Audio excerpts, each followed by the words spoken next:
Greetings. This is the Counter-Racist Evolving Engineer Program. The acronym for the program is CREE, C-R-E-E, and that is my handle. We're going to be talking about some very serious issues today, this evening, that have to do with preserving information and preserving context. And nobody that I can think of is better to do that than the founder of World Afropedia, who is a young man I know only by the name of Kofi. I know him virtually, which is apropos given what the big part of what we'll be talking about is this evening. Because it is important to preserve context and information, I'll just briefly say that this is our third time this evening trying to get this program done. I had initially thought that I had made a technical programming error, but when the second time happened, I realized that no, it was some form of interference, and only because I am interested in preserving this context for posterity, I will say that I have every probable cause to believe that it was racist interference. Now, that having been said, I thank those of you who come back for the third time to listen live, and I do realize that 98% of my listeners listen by podcast, but that needed to be done. Okay. Just got a little Facebook message. Just want to make sure that somebody's not telling me that, that we weren't good, but it looks like we are good. So let me introduce our esteemed guest this evening, who I thank profusely for hanging with us. Kofi is the founder of World Afropedia, an ad for which you heard at the top of this episode. I am committed to playing an ad for World Afropedia every time I have a program.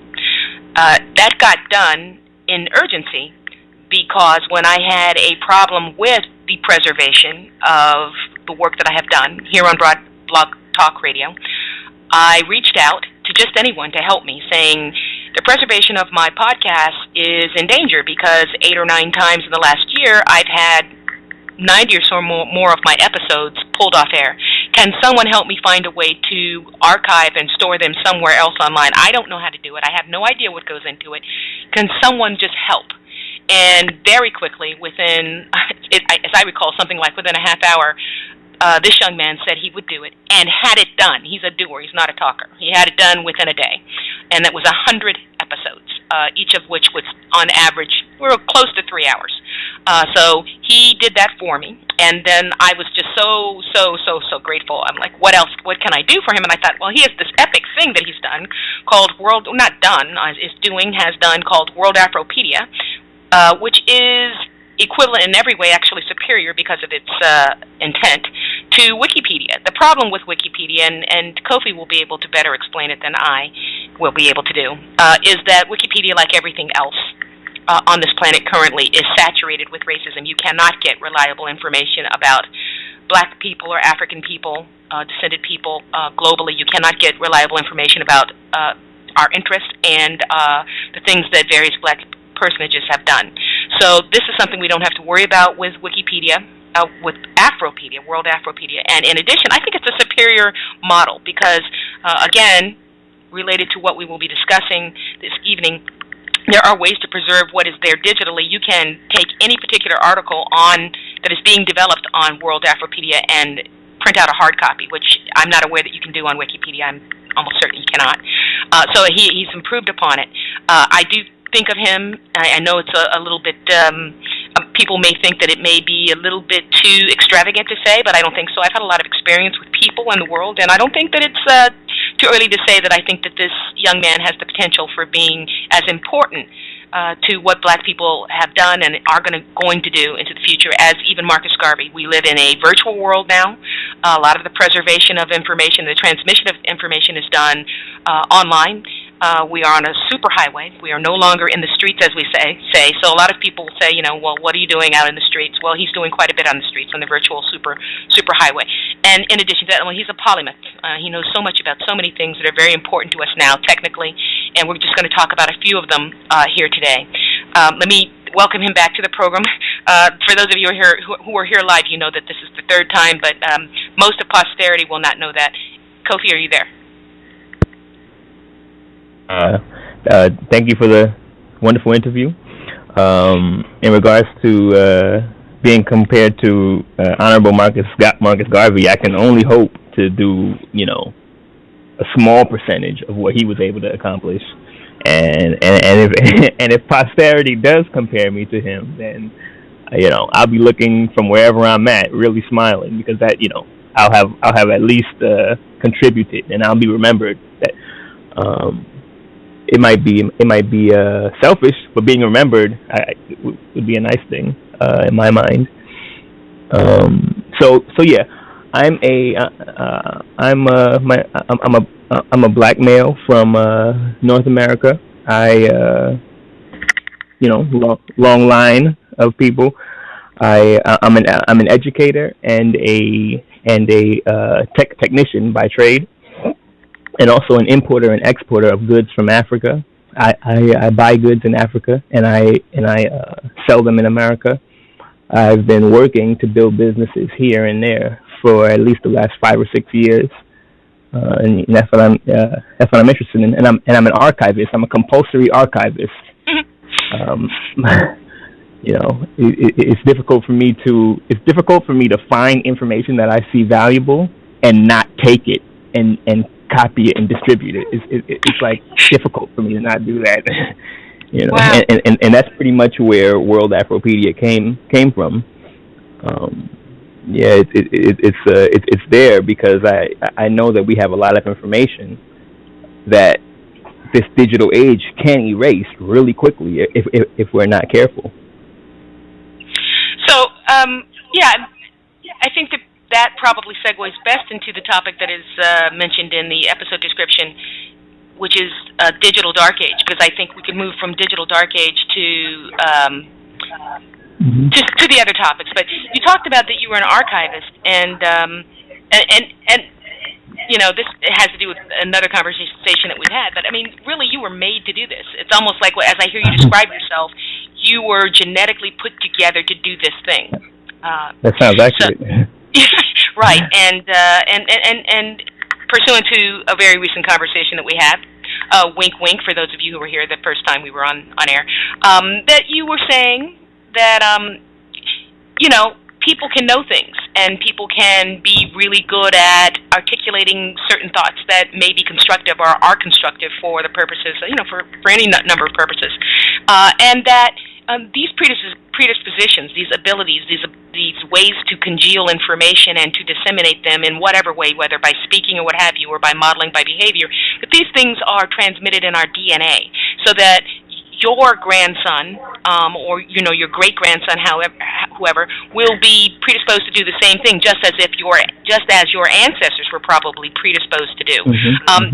But that if you had a running start, that you knew exactly what informed their, not only that you had a running start, that there was an actual copy of their work, of what was in their head, but that if you knew how those works were informed. So like there are any number of scientists and historians, and they write things, and maybe they are actually ancient at this point.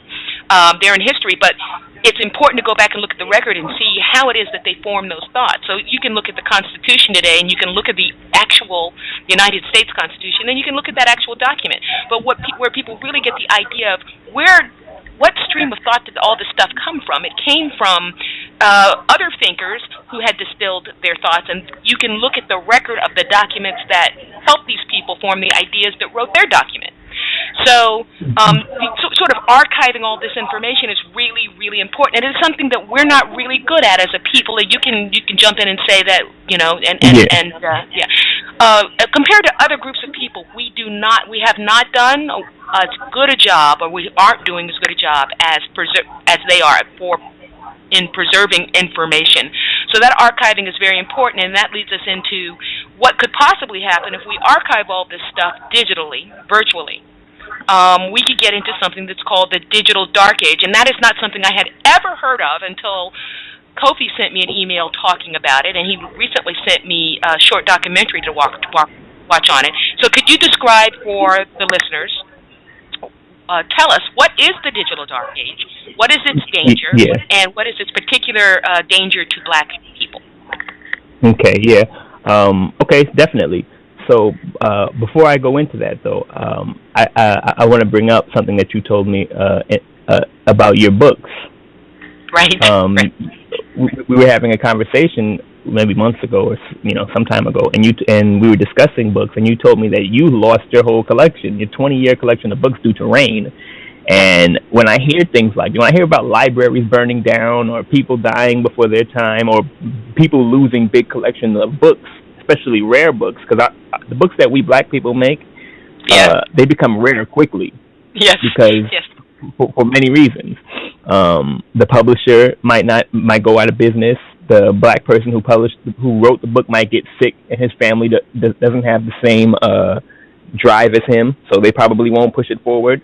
If you go to Amazon.com today and look for books by Dr. Amos Wilson, books by Dr. John Henrik Clarke, if you try to find the ISIS papers at some time, in some periods, you'll find that they're for hundreds of dollars. Mm-hmm. It's supposed to cost $20 or $15, right. But because our books become rare, it's marked up. And so when I hear things like that, it's tough, because what that tells me is that while you, CREE, are super smart and super articulate in bringing forward whatever information you think is important, if something happens to you, or something happens to your mind or your brain, mm-hmm. all of that skill is gone.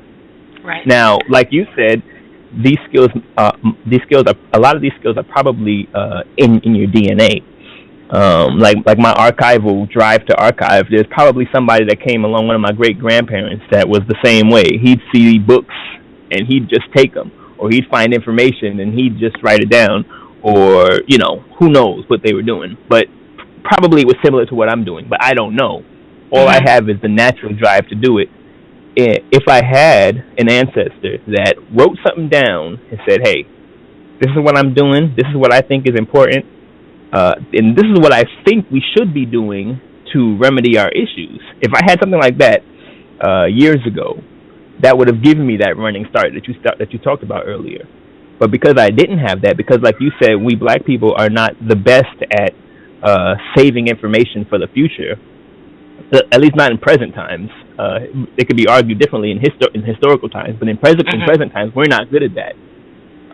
We get our inventions stolen.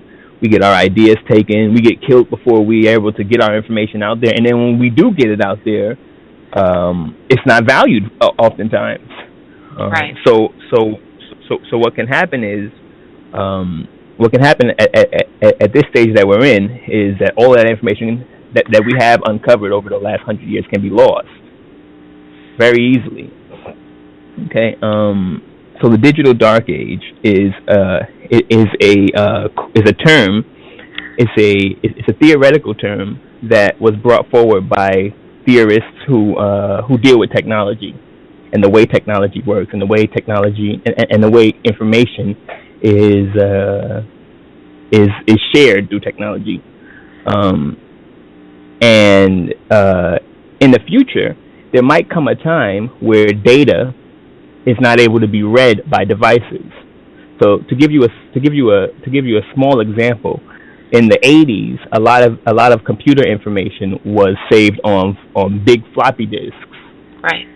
Now, let's say that you discovered something and you wrote it in the 80s and you saved it on your floppy disk, and you got locked up for 30 years, but that information is still there.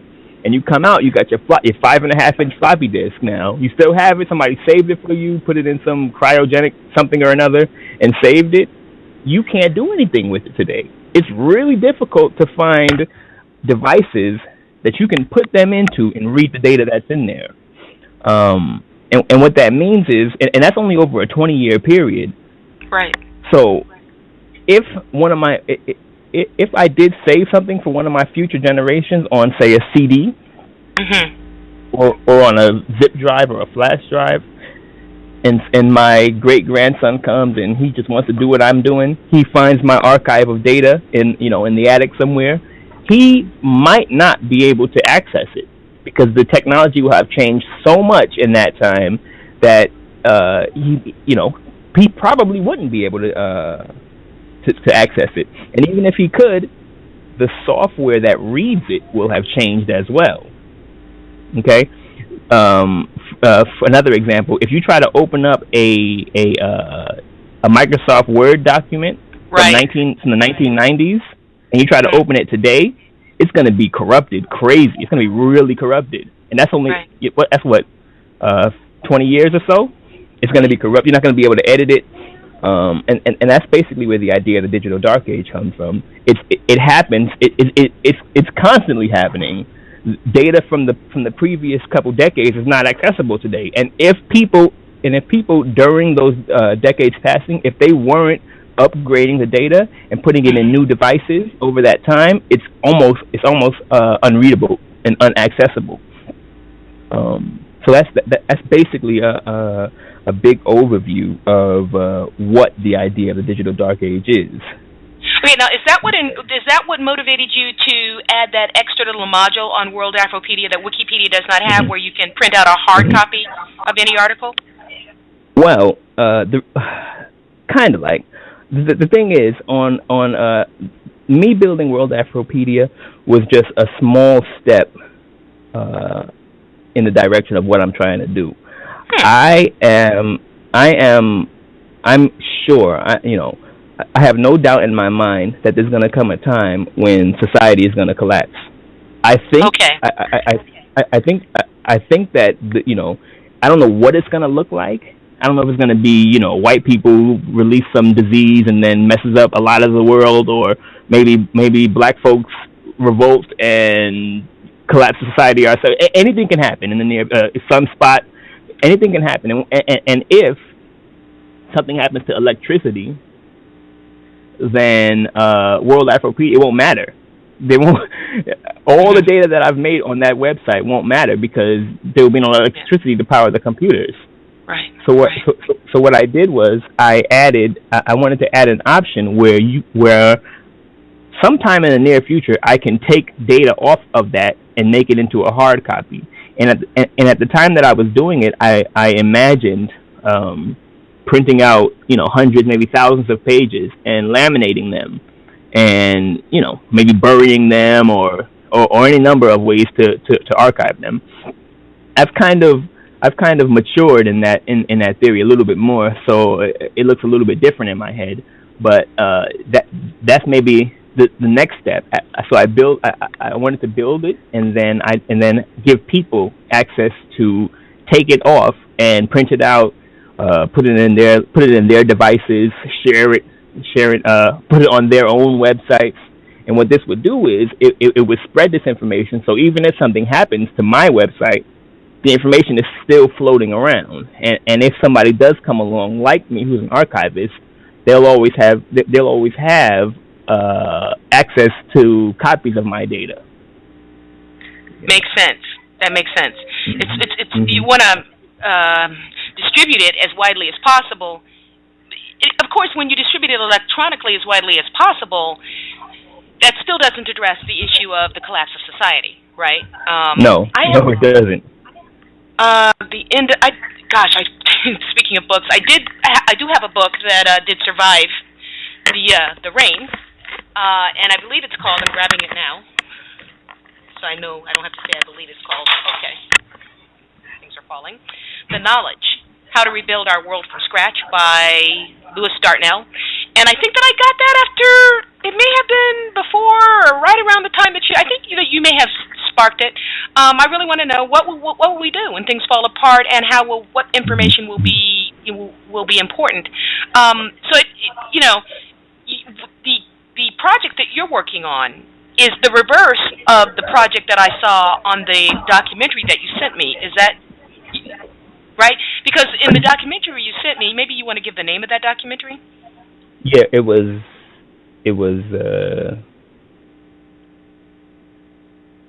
Nah, okay. I can't give you the name of it. It'll come to me again. I will edit the program description and put it back in there. But on that one, they were taking all of the books all over the world. These billionaires were taking all the books all over the world that they could get their hands on, and they were scanning them and making them digital. And the books are just they're just obsolete. You can't get even white folks in Scandinavia to hold on to their what they think are obscure records and not currently usable. So they're just, and if they go, they go. And what they were saying is that the problem with the internet, the problem with virtual media, is that pages disappear, and then anybody can say what is or isn't true because all they have to do is just take out of existence whatever they want to take out of existence. I'll tell you something. That brings to mind for me what happened in our ancient centers of learning, in our higher states, advanced societies, where we know that our libraries got burned down. But we also know that a lot of our information was chiseled in stone on monuments, which is far more enduring than papyrus or paper, which in turn is far more enduring than what we're using now, which is digital media. But we'd have never thought 30 years ago, right, that printed media actually would go obsolete. Would go obsolete, or even that it is actually preferable in terms of the chances of it being preserved to digital media. It's almost counterintuitive, But it makes me wonder, this may be a little bit far out there, but it makes me wonder if tens, maybe even hundreds of thousands of years ago, because I don't necessarily trust all the science that white folks have out, that their electromagnetism or some form of it wasn't in existence, and then everything collapsed. And that maybe what was learned from that was that we've got to make things more durable. And maybe that's what the chiseling was about. I don't know. It's it's just possible that there's a cyclical thing going on. But it seems like the digital thing is the thing about you got to talk. But the thing about the digital thing is that it kind of like it's like Star Wars, where it's the Borg, where it's like it's the magic genie. You can just tap it and learn anything, and you can tap into the mind of anybody at any time. It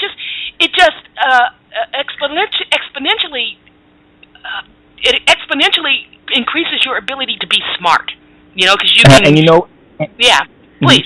And people get addicted to that. People get heavily addicted to this digital. I can always access information whenever I want to access it. With the click of a mouse. And so what happens is people begin to buy books less. They begin to save books less.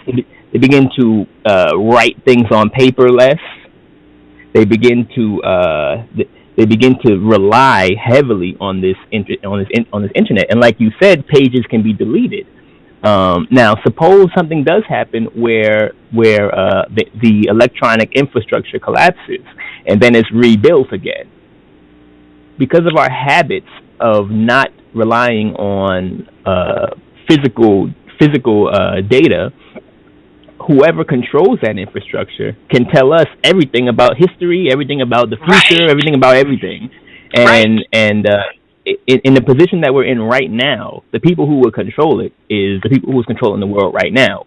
Right. So what has to happen is we have to start to save our data and save our history properly, and not just rely on other people's libraries and other people's archives, because they're going to save what they think is important. In the documentary, it was called Digital Amnesia. That was a documentary. Okay, right. Digital Amnesia. It revolved around this company called the Internet Archive, which, interestingly, is the same company that I saved your blog talk radio programs to. Is the same company. Right. They're called. Did you notice that when you watched it? I did. I thought that was I thought that was really fascinating. It made me feel really important too. We're part of a big thing.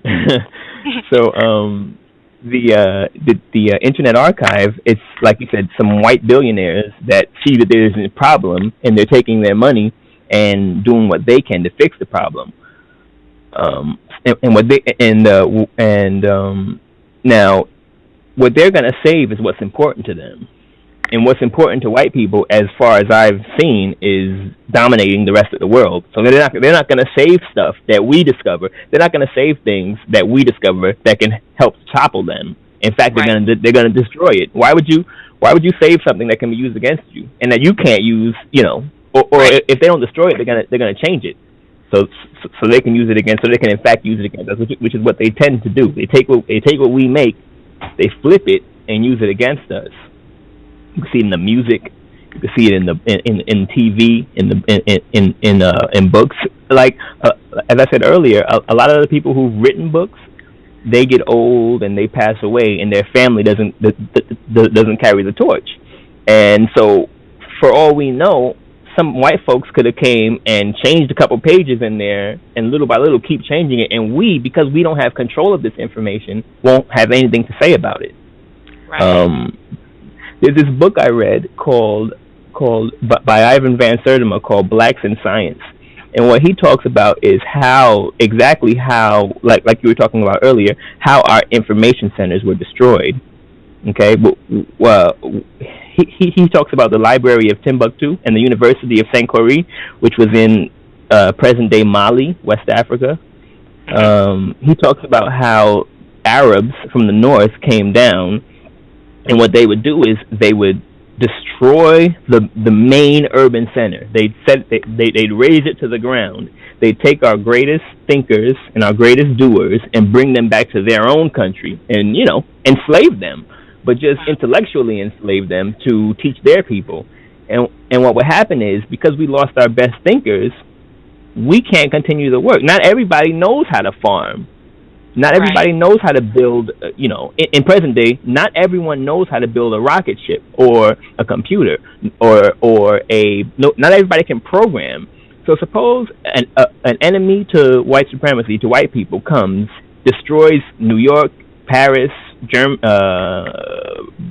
Berlin, London, and all of their other Moscow, and all their other major city centers.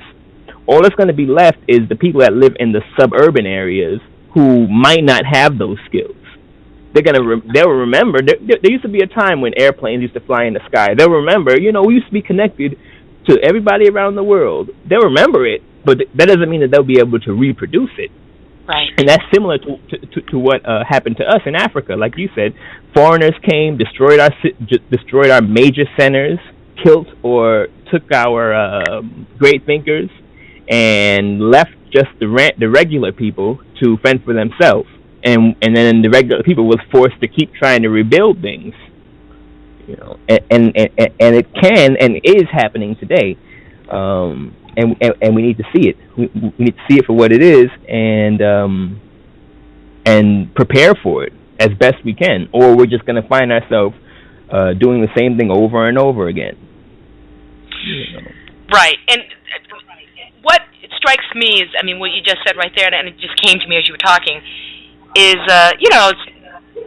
Neely Fuller has said, and people who hear him quite a bit will say, is that we're trying to do something that has never done before. We're trying to become something that has never been. So we're trying to produce justice, a time-space continuum in which no one is mistreated, in which the people who need the most help get the most help. And in order to do that, we have to become somebody that has never been before, and that is universal man and universal woman. And it strikes me that this hellfire that black people have gone through around the planet, and I'm, Kofi, we kind of have gone round and round about this, and I'm open to changing on this, but it strikes me that in particular, what black people, African-descended people in this hemisphere have gone through with our proximity to white folks, the most advanced white folks on the planet, have gone through, will either completely take us out, or it will cause our genetics to transform into the most resilient, strongest, smartest people that have ever been. And it seems to me that part of that is what you're doing now. It's like we were doing it very well thousands of years ago, and then we're doing it abysmally compared to other people on this planet today. But now we can look back at history. We have the benefit of getting the work that non-black people have done on the shoulders of what our ancestors have done.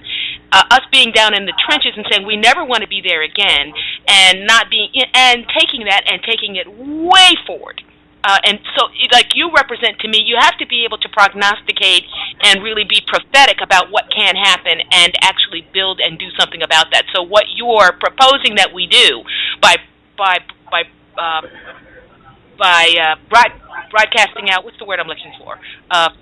Forecasting. By forecasting out many, many years ahead and really taking into account the types of things that can happen based upon what our nemesis is likely to do, is the type of thing that will make us stronger, smarter, faster than anybody on the planet. And that is what we have to become in order to become universal man and universal woman, because we've got to be stronger and better and more skilled than them, or what they want to do will prevail, right? Mm-hmm, so, yeah, go ahead. What you said, we are closest to the most, to the most awesome racists on the planet. They're the most powerful ones, and we know them very well. We know them very well compared to everybody else around the earth. When I went to Africa some couple years ago, I noticed that a lot of the black people over there, they want to come to America so badly. They want to come to America or go to London so badly, and so it's almost refreshing. It's almost a breath of fresh air to meet an African. And I've met one or two. To meet an African that tells me, I don't want to go there. I just want to stay here and do my thing properly. What it does is it makes me able to work with them a lot better, because I know that they're not in the back of their head doing whatever they can to get over here. They're working very hard to make their home more livable. And like you said, we know them. We know them a lot better than other people know them. And what happens is we're able to do things that other black people wouldn't do, because they don't have the same conceptual, they don't have the same images in their head that we have.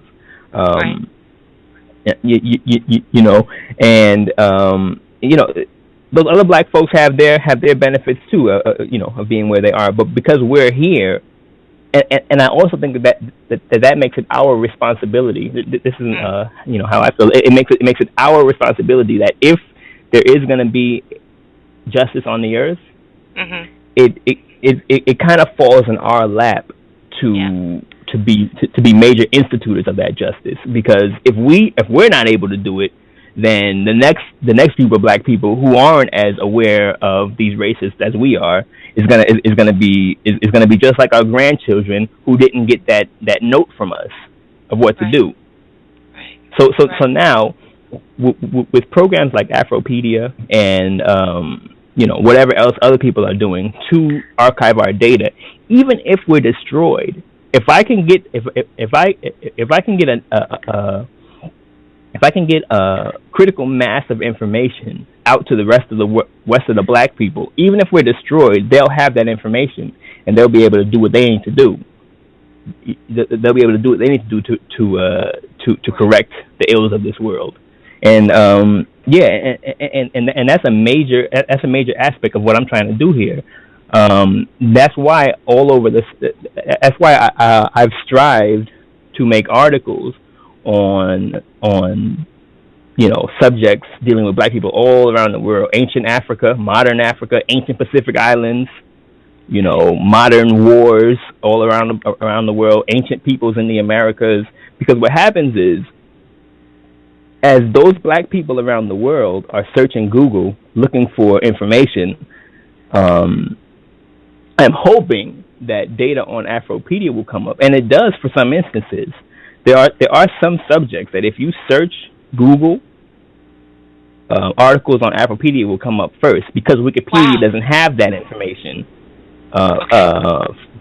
For instance, one of the main major thinkers of one of the main major philosophical thinkers of modern Nigeria, his name is Chinwezu. Wikipedia doesn't have a lot of data on him, and the data that they do have is, it's not good. It's written by racists. Right. So now, if you search for him in Google now, and I don't know how it looks now, but earlier in the year and last year, if you search, at least on the first or second page, you'll find tons of articles about him on World Afropedia.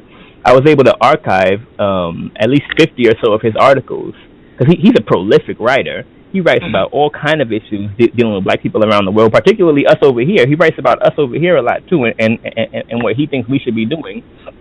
But his information, he's an elder now. His information isn't out there like it used to be. If you search Amazon for his books, his major book is The West and the Rest of Us. Right. If you search Amazon, that book is going to be in the hundreds.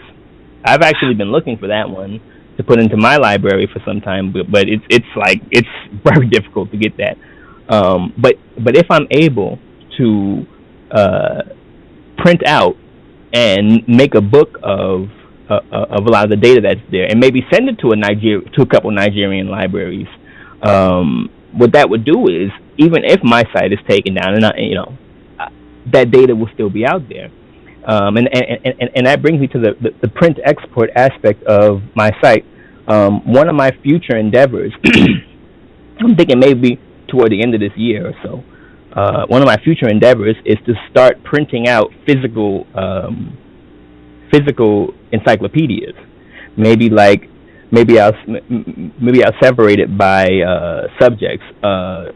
African deities, or African history in the Americas, and then it could be a few hundred pages of a physical hardback encyclopedia, and that will last for some time. I'm sure a lot of us have encyclopedias from many decades ago that are still in tip-top shape. It's because of the way that most encyclopedias are written and made. They don't degrade as easily as maybe softcover books. So and with the data that I have right now in World Afropedia, that can be done. That can easily be done. A hardcover encyclopedia of different subjects can easily be made, and that's like the next step in my mental plan of what we're going to do with that. And compared to Wikipedia, the reason why I built this in 2011 was because previous to then, I was still being an archivist in my head, and a writer, and a thinker, and so on. And I'd go on Wikipedia. I'd go on there, and I'd edit articles and make new articles and put my energy into doing that, into doing things on there, because I figured, okay, this is a nice encyclopedia for everybody on the earth to use, and I'm gonna carve out my little part of it, and we're just gonna have a nice little cadre of black folks that are writing our articles. In theory, that sounded great, but in practice, it didn't work out so well. One specific example, when I was writing about an ancient, not ancient so much, but a Ethiopian general that went to Ethiopia. He was captured. He went to India. He was captured and enslaved in India. But because of his intelligence, his strength, and his skills, he was able to rise in the ranks and become leader of a specific part in India. And his name was Malik Ambar. So I did some research on him in some of my books, and I thought, man, this is some information that the black folks in India would help them, because as I had learned, like us, they're having to deal with their own brand of racism over there, where they're mistreated terribly. And like us, they don't know about their history as well as they should. So what happens is the people who control their information are able to tell them whatever, and because they don't have any other source of information, they have to just take it. We white Indians have been here for longer than you black Indians, and y'all are not even as valuable as us. So y'all just need to, clean up our waste and be untouchables and blah blah blah blah blah. And if you don't have any other information, you're just stuck with that. You're stuck with that. Similar to how we were in enslavement. They told us all kind of nonsense, and we just had to just accept it because a lot of us didn't know any better. So, right. Back to the Wikipedia article, I would go out. I went there and started to write the article. Actually, I went there and there was already an article there, and it had a picture of a white person. It had a picture of Malik Ambar, but he was white almost. His skin was very light, and it was like a painting. And I said to myself, this guy is from central Ethiopia in the 1500s or 1400s. Ethiopia at the time not being conquered by Europeans or Arabs. So I don't understand why he's not dark skinned, or at least not brown skinned, but he's like white. So I did some research and and I found and concurrently the Schomburg Library in Harlem had an exhibit of black people in India. So Malik Anbar was there. So I went there. I got some books. I took some pictures, and I was able to find on the internet a true picture of him. So I edited the article and I put the real information there. And I was happy. I was proud of myself because I accomplished something that I set out to do. So I went about my business, and I came back later that day, and the article was changed back, and I had a message from somebody saying, "Oh, this is not how he looks, and you're wrong. Don't edit it anymore." So I thought maybe it was a vandal.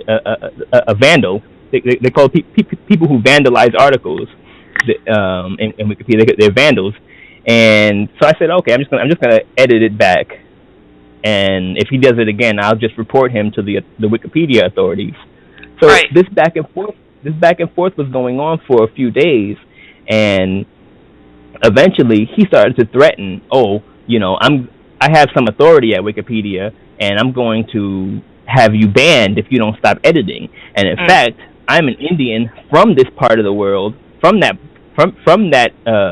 province of India that Malik Anbar ruled, and I know the truth. In fact, this newspaper from that area printed an article this year, and he looked like this. So, we were going back and forth. I was trying to logically explain to them that it doesn't make any sense for there to be a white person from central Ethiopia.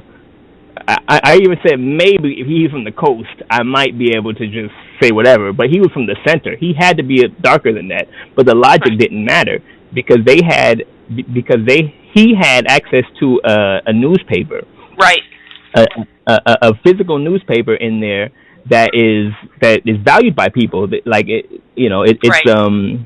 a prolific newspaper. There's certain words they use. I can't repeat them right now, but there's certain words they use that says, oh, this newspaper is better than your book because this many people read the newspaper, and this many articles have been published by the newspaper, and so he must be correct. And now Wikipedia, in fact, so I tried to appeal to their logic, and it didn't work. What they said was. Well, can I interject a little bit here? It's because we were talking about this a little bit on Facebook, and I know exactly what you're talking about because it's this. I don't want to go too far afield here, but it's like Fuller says, Neely Fuller Jr. will say, well, how are you going to prove that somebody is a racist? And it doesn't matter what your logic is because the proving, meaning getting a result from the evidence that you present, means that someone has to rule in the favor that you want them to, and it comes down to power. So it's like a courtroom, and Wikipedia acts like a courtroom, right? So ultimately, the word that they use in court are reasonable. That's the discretionary word that's used all over the law that gives all kinds of discretion. Who gets to determine what's reasonable? Well, whoever has the power to. Now, on Wikipedia, I heard you allude to the word that they use, and I just happened to have pulled it up because we were talking about it on Facebook, So the word that they use on Wikipedia is not reasonable. They use the word authoritative. Well, authoritative means a publication or a person at an institution that is deemed to have power in the current system, which is white domination. So nobody who is black or African descendant is authoritative unless they are speaking in a shadow kind of way, the exact same things that racists would say, or not challenging racism. If you don't mind, I will read exactly. This is how it came to my mind. I used to post a lot on counterracism.com. And by the way, listeners, when Kofi and I were going back and forth on this thread on Facebook, Kofi says, "Oh my goodness, I didn't even know that existed. That's some good stuff. That needs to be archived for posterity." And compulsory drive. Yeah, well, I said, well, let me think. Who do I know that could do that? Ooh, let me think. The founder of World Afropedia has your name, And I guess that's sort of the point of the ad, is that Kofi is one person. Yes, I believe he is a polymath. I think that he can be. I still believe that he can be. I didn't say he is now. I think he can be of the significance of Marcus Garvey, and I think that he has the polymath skills that we think of. The legendary Imhotep, he knows a lot about a lot of things, but he's still one person with a finite number of breaths and a finite number of hours in a day. And Wikipedia does not operate by a couple of white folks, okay? Wikipedia operates by volunteer white folks just going in and making sure that, they just love to say what they know, but they also make sure that whatever they put in publication supports the system of white domination, okay? At least hundreds of thousands of them, by the way. Yeah. Hundreds and hundreds, hundreds of thousands of them, if not more, right? So 8 years ago was 2008. For some reason, I found, that's it. In 2008, I put counter-racism into Wikipedia just to see what would come up. And there's this finite number of people, black people, who are really trying to do these things. And so, Kofi was much younger at that time, but the person who came up who had tried to put an article on Wikipedia about counter-racism was the guy who runs counterracism.com, Edward Williams, right? And so there's a part, and you can help me with this, Kofi. There's a part of Wikipedia that has to do with the development of articles. And so there are actual articles, and then there are forums about articles in development, right? So when I put counter-racism in, I didn't get an article. I got a forum where people were debating, basically doing battle about what would become the Wikipedia article, which, to some degree has a lot of authority, right? So they were debating. They were clinging swords. So Edward Williams had said something, and then this is what somebody who is white, I'm sure, said back to him about counter-racism. And I'm quoting, "Oh, you're running up against one of the things about Wikipedia that surprises and disappoints many people. Wikipedia does not try to tell the truth. It only tries to report what verifiable, authoritative sources say, in a neutral way, avoiding original research. For more details, see the 5 pillars of Wikipedia.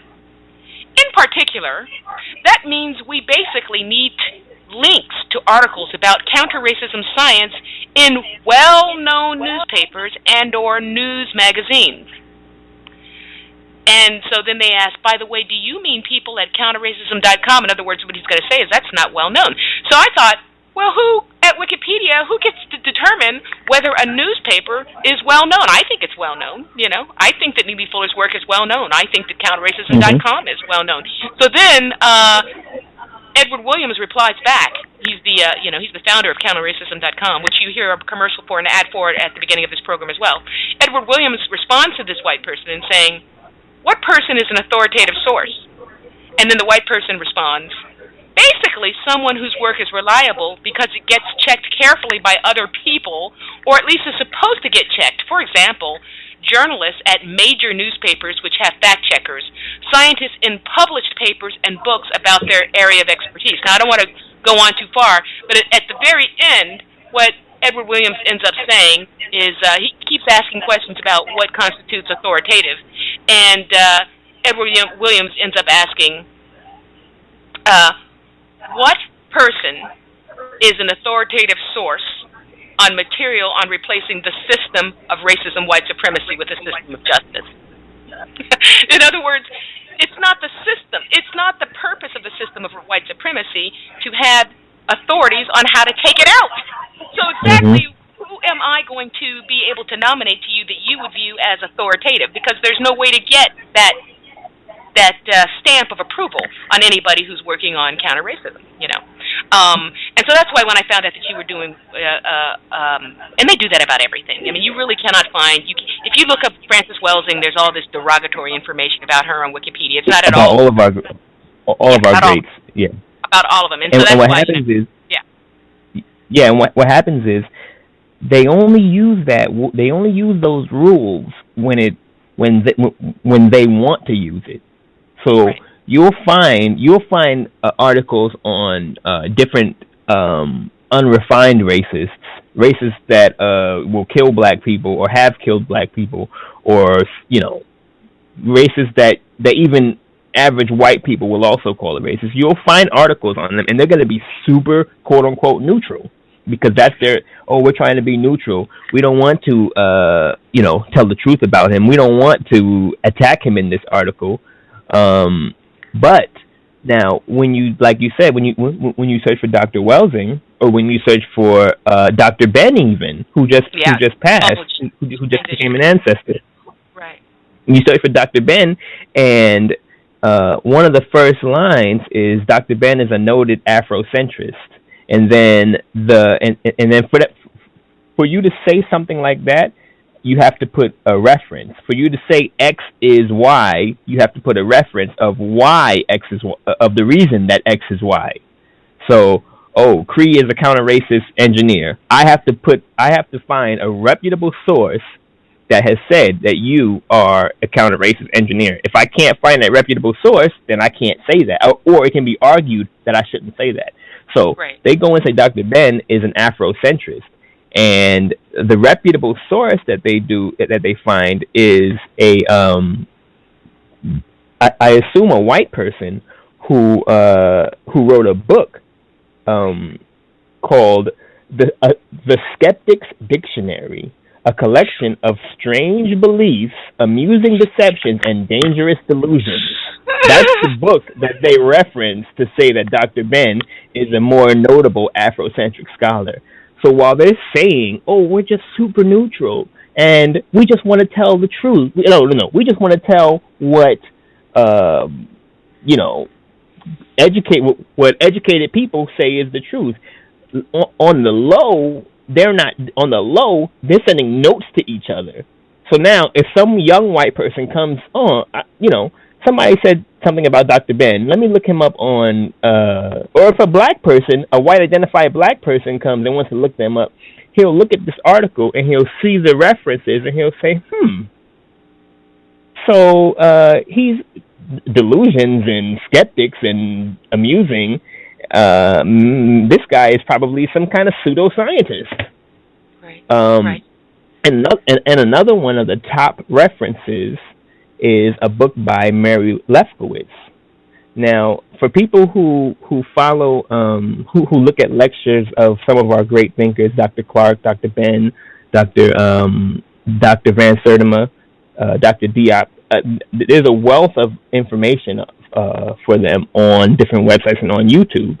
Now, in the 90s, there was a big thing happening in this country dealing with education. There was black people saying that education needs to be taught, our children and our people need to be taught from an African-centered perspective, as in, we're not just on the periphery of this white society looking in. We need to have history taught to us that is centered on us and what we think about the world.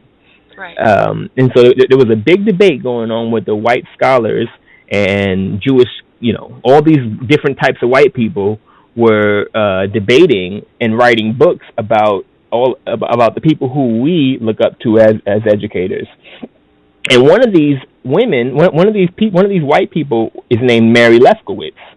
And what she did was she wrote a book called Not Out of Africa, which basically they use her book. Even that, I didn't know they used that book. They used that specific book to reference something for another thing in Dr. Ben's article. So they have two of his intellectual adversaries in his article. Wow. Mary Lefkowitz, she writes a book called Not Out of Africa, How Afrocentrism Became an Excuse to Teach Myth as History.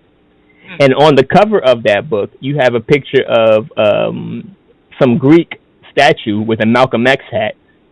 And so with the X hat, because at that time, that X symbol was also very popular with black people. I wasn't there, but I heard that there was a lot of black people that was there was a lot of black people. Alma tells me that her father even had one. He had a he's not an African-centered individual, but everybody was digging Malcolm, Minister Malcolm X, and so she took that image and tried to flip it for her people's benefit in her book, Now Not Out of Africa. And similarly, around somewhat earlier than that, maybe 20 or 30 years, white scientists finally started telling that the human race probably came out of Africa. So that same book that she wrote to debunk all of these people is used as a reference in Dr. Ben's article, talking about that what he's saying is pseudoscience. Now, if you go and look at Mrs. Lefkowitz's article or any of their white thinkers that our thinkers have talked about, you're not going to find anything about them. You're going to find just pomp and herald about how they're just, they discovered this and they wrote that, and we just love them. On the low, they're not going to say we just love them, but if you read the article, I'm supposed to like this person because this is good stuff. But if I go and read Dr. Ben or Sister Asada Shakur, I'm gonna she's a terrorist. Okay, right. She killed her real name is whatever her government is, because the article is going to refer to her as that probably, and calling her a terrorist and saying she killed this police because the courts said that she did, and the courts are authoritative, and we can link to the court document that said she did it, even though we have all this information that says otherwise. Because the court system is so authoritative, it's true in the eyes of Wikipedia. And and then going a little bit further, if the court documents are true, then when this generation is gone, my generation, my baby's generation, when we're gone and our great-grandchildren are here and they're looking back at the early 2000s, they're not going to have, and if Wikipedia is the authoritative source at that time, because right now, as much as they say that, we're just revealing what people say, no. If you search Google for almost anything, if you search Bing for almost anything, if you search Yahoo or any of the search engines for almost anything, the first or second link is Wikipedia. You bet. So right now, Wikipedia is the most authoritative source on the internet. Yep. Now, with that in mind, generations down the line, when people look back on this time, and Wikipedia is still around, or Wikipedia's offspring is still around, whatever that might be, the data about Asada Shakur is going to say that she was a bad person, a terrorist, and that's it. The data about Dr. Ben, he was a pseudoscientist. The data about Dr. Welsing, she doesn't know what she's talking about, and so on and so on and so on. And that's the danger of this future digital dark age that we're dealing with. It might not be that we can't access data. It might be that all the data is controlled by one person or one party, and so being that right now all data isn't controlled by one person, as much as the TV and the movies and all of that does show negative images, there's still a wealth of information out there for if you're really going to look for it. There might come a time when, if you want any kind of information, you have to access it digitally. There might come a time when there's no more books. There might come a time when books are outlawed and the only kind of information you're allowed to get is information that is given on the internet. Wow. And there might also come a time when the internet is also not as open as it is today. There's a lot of people talking about net neutrality, right? And how the early days of the internet was almost like the Wild West, where there wasn't very much what's the word? There wasn't very much control over it. Yeah, regulation. Right. Yeah, that's a good word. There wasn't much regulation on it, and people could do what they wanted. Bad people could do what they wanted and not get caught. In the early days of the internet, I was in my early teens, in the early to mid 90s, and a lot of us who were young people who had access to the internet, it was a fine time. I look back on it and I'm happy that I was that age in that time, that I was able to take it all in and enjoy it. But there was also a lot of people were getting hurt physically. A lot of them would go out and, you know, get kidnapped or whatever because there wasn't a lot of regulation. Today, there's so much regulation that a lot of people are afraid to even say anything. A lot of people are afraid to say certain words because they don't want to trip certain flags. You know, we have the CIA and the NSA that are hiring hackers to collect all the data on the internet, trying to collect phone calls, emails, and all of that, and run it through their software manipulation program where they can say, "Oh, he said the word, you know, black nationalist." Sure. So now a flag came up. And so what happens is it becomes dangerous to even write about certain things because if you write about things and trip enough flags, you know, you get a file on you, and later on that can grow to something that can hurt you. Sure. Police might access this file in your area and keep pulling you over and, you know, giving you tickets until eventually you can't pay them, and now they got a reason to lock you up. And that brings me back to what you were saying about folks talking about, oh, you ain't in the streets. You know, what are you doing that's so important that you ain't in the streets, and what you doing on the street? And like you said, the street is not where it's at anymore. Right. It's the internet superhighway that's the real right now, because you can do what you want outside, and sure, if you're out there feeding people and educating children and so on, they're still going to attack you.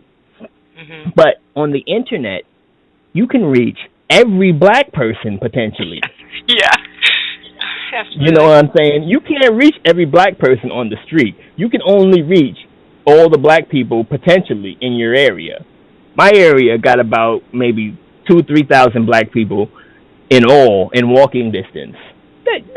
That's not a small number, but right. You know, we're not going to be able to really do anything big compared to if I do something on the internet that trends, and all the black people in Africa, in the Pacific Islands, in Australia, in China, all the black people say, yeah, what this guy is saying, or what this lady is saying is on point, and I think I'm gonna join. I'm gonna give him $1 or whatever to develop whatever he's talking about. That's the streets. If you can do something in those streets, that's what's good. And people don't see that yet, and that's an issue, and that's an issue that I'm having with our people. No, please. Go ahead. Well, let's build on that. Where you're talking about disseminating things and getting the funding to do certain things. Let's build on that in terms of how that applies to net neutrality and how that applies to Bitcoin technology. Okay, good. Yeah, nice. That works.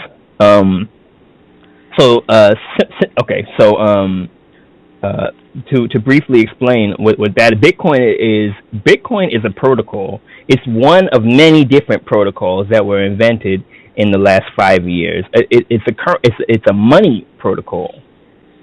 Okay, what it does is, or what it is a software. It's a digital version of money. So we're digitizing everything. We used to have videotapes, and now we got digital video files.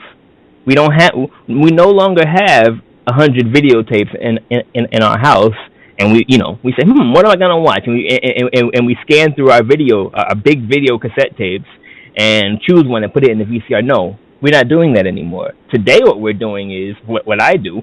I go into my video archive, which is on my server at home, and I say, I have thousands of videos. What are we gonna watch today? I think we're gonna watch, X. I'm gonna watch whatever. One night I couldn't sleep, and I put on Malcolm X, the movie from Spike Lee's movie, and Keone woke up too, and we were just sitting there from about 3 to 6 in the morning watching Malcolm X. She's sitting there, and she was 2 at that time. My baby Keone. She's adorable too. She's like a little baby doll. Anyway, go ahead. Yes. and we're watching it. You know, I really love that movie. So, but I'm like, what is she doing? She don't. She barely speaks English, but she there sitting with me watching it. Wow. And that's the age we live in. Complete instant access to whatever we want. Right. So, you know, it's come now that money is no longer cash. Where 20 years ago, where 50 years ago, 20, 30, 40, 50 years ago, money meant cash in your hand. And you know, since for at least for thousands of years, money meant something physical in your hand or in your pouch or something like that. And it got to the point where you know, you couldn't carry too much around because one, you can get robbed, or you know, it's heavy. But today, in this rush, in this addiction to digitization, people have digitized money, and they've put money, they've made money into computer bits, and that's where the name Bitcoin comes from. It's a type of currency that you can't hold, you can't touch it, but you can have it. You can control a small part of it, however much you have, through passwords and through different mediums of control. There's a whole bunch of different ways to hold it. Now, Bitcoin is just one protocol. There's all kind of other, just like you have American dollars, French dollars, you know, or euros, Chinese yuan, Japanese yen. You have different types of Bitcoin. You have Bitcoin, which was the first one that came out in 2009 or 08. You have Litecoin, you have Darkcoin, you have all kind of different digital currencies, and of different denominations and of different values. So Bitcoin is the most valuable one. At this point right now, it's worth about $260, $270 per Bitcoin. But you can break it down like you can break a dollar. You can break a dollar down into 100 pennies, and do 100 individual sections of that dollar that are of equal value. You can break a Bitcoin down into 100 million denominations. Wow. So what happens is, what will happen is, right now, 1/100 millionth of a Bitcoin is not valuable, because if you divide 200 and something dollars by 100 million, you're left with like minuscule. But in the future, there's going to come a time when Bitcoin's going to keep rising, and it's going to be worth a lot more than $200. And so what's going to happen is, there might come a time where 1/100 millionth of a Bitcoin is worth maybe $1. When that is, and that would mean that one Bitcoin is in turn worth $100 million. Wow. Okay. There may come a time when that happens. And just interestingly enough, 2012 and 2013 was a crazy year for people who was watching that cryptocurrency, because when it first was, okay, so when Bitcoin was first invented, it was worthless. Okay, people would joke around. Oh yeah, I'm gonna give you 20,000 Bitcoin, and you give me you order me a pizza. That was a running joke at that time. And you know, there were a couple articles written that, oh, so and so bought 2 pizzas for 20,000 Bitcoin, and that was a joke. Everybody was enjoying it. I wasn't enjoying it because I didn't know about it. To my dismay, I didn't know about Bitcoin until later on. But those who did know about it at that time, you know, they stacked up their bread, and they kept it as it was rising. So 2009 passed, 2010 came, and it finally started to gain value. Now, how did it gain value? One might ask. Anything that people say is, yeah. Anything that people say, anything that humans say is valuable becomes valuable if enough people agree. Okay, because for instance, right now, a U.S. dollar is just nothing. It's a piece of cotton paper. You know, you can't eat it. You can't You can't put it into a machine to power it, to fuel it. You can't do anything with it but trade it for some goods if the other person you're trading with agrees with you that dollar bill is valuable. Are you following? I am, yes. Right. Now at that time, what I'm getting, so what I'm getting is that people have to agree on a medium of exchange, and once they agree on that medium of exchange, that it then is. They agree on the medium of exchange. Once they do that, then they say, okay, well, this thing that I'm doing for you, or this thing that I'm giving to you, is worth something, and this is how much I'm giving you in the agreed upon medium of exchange. Exactly. And that's how it brings value. Is that a good way of saying it? Terrific. Terrific. And so, let's say a year passed, and then more people. We're talking about that. We're talking about that. Less than 2,000 people, like low thousands. Wait. Can I stop for a minute? I think there's a little piece missing, and I think this might. Did it first come into existence, the whole idea of digital currency? Did it first come into existence for people who just spent a lot of time with online gaming and stuff like that? They just had their own little insular world where they played games and they had characters and stuff like that, and then they would trade one character. Was it something like that it started to come into existence? And there were a whole group of people who were kind of into that, and they said, well, I don't want a character on this game, but I would like this Xbox thing. And then it went from that sort of material kind of thing to something else. Is that how it happened? Okay, you would think that that's how it happened. Okay, but no, that's not exactly how it went down. That kind of happened concurrently with it, though.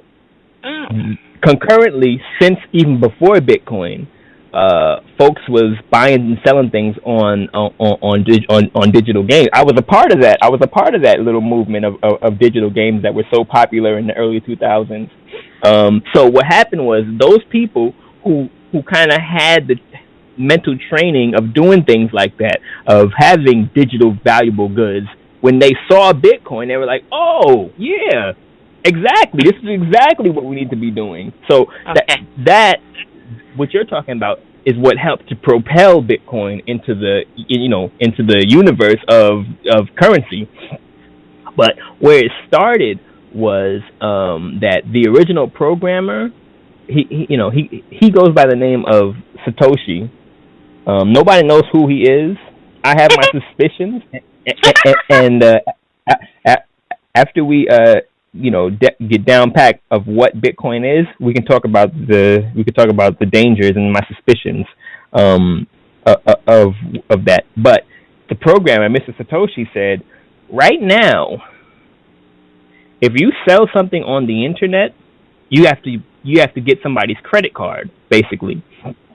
And this was also a little bit before PayPal was really as big as it is now. So he was talking about credit cards. Okay, I'm gonna buy something. I'm gonna buy something from Kofi. I'm gonna buy that African mask he has on his website, and I'm gonna use my Visa card, and I'm gonna buy it. But after I know he shipped it, I'm gonna tell Visa that he stole my money, so they can cancel it, and I can get my money back and get the mask, and then there will be nothing he can do about it. Wow. That was happening on the internet, and it does happen now. If you're not careful with what you do, you can lose money. If you don't know what you're doing, somebody can game you and get you quickly. I sell goods on Craigslist and on different internet selling sites. And on Craigslist, there's this scam going around that says you'll put something on Craigslist and they'll email you immediately. Oh, hey, I want whatever you have on there. I want this thing. I'll send you a check, and you just give me your address and blah blah blah blah blah blah blah, and I'll send you a registered check from my bank. And then so what the scam is the check is fake. But the bank's not going to know until a couple days down the line. So I'm going to deposit the check into my bank account, and I'm going to send him the goods. And he's going to say, oh, I made that check too big. You wanted $600, but I made it for $750. Could you please send me the extra $150 back? In fact, why don't you keep the $50 and send me just $100 back? because you're such a good, you're a good seller, and I like you. And me, I'm like, hey, yeah, I get an extra 50. I'll send you that right now. So Wow. I do that, and I send the goods, and then the bank, after 2 or 3 days, says, hey, this check is fake, and I'm taking that money back out your account. And so now you owe the bank money because of that fake money, of that fake check they gave you, and you lost your goods. And the scammer, runs away scot-free. And that's happening right now. I get at least 2 or 3 text messages or emails, every couple of days from people that are sending that to me. Wow. Yeah. And it's been happening. It's been happening for as long as I've been trying to make money on the internet. That's. Mm-hmm. So this Bitcoin technology, or this, basically you're telling me this digital currency, of which Bitcoin is just the most prominent, it has advantages though, right? So it has the advantage of you not being able to do that. I guess that's what you're doing. You're explaining the advantages of it. So yeah, right. That's an advantage, and that's what I was actually explaining was the actual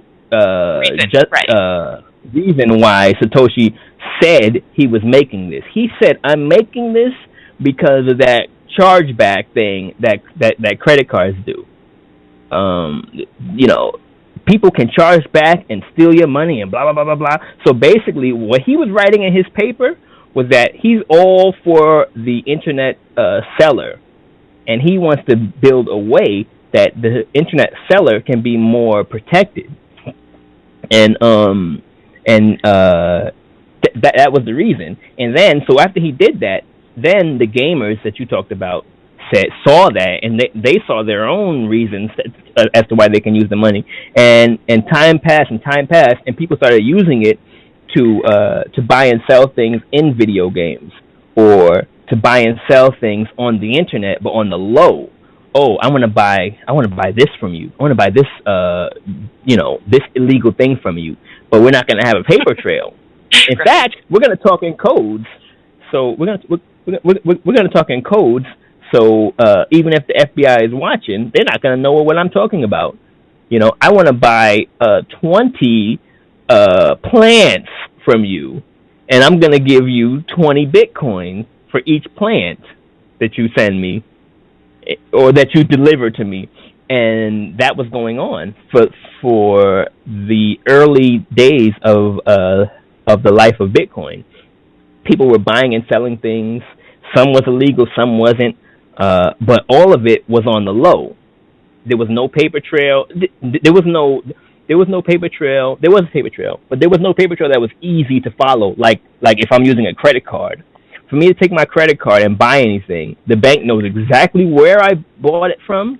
The bank knows where the money went, and the bank knows where that person, where he took the money. Did he use the ATM? Did he go and buy something else with that money?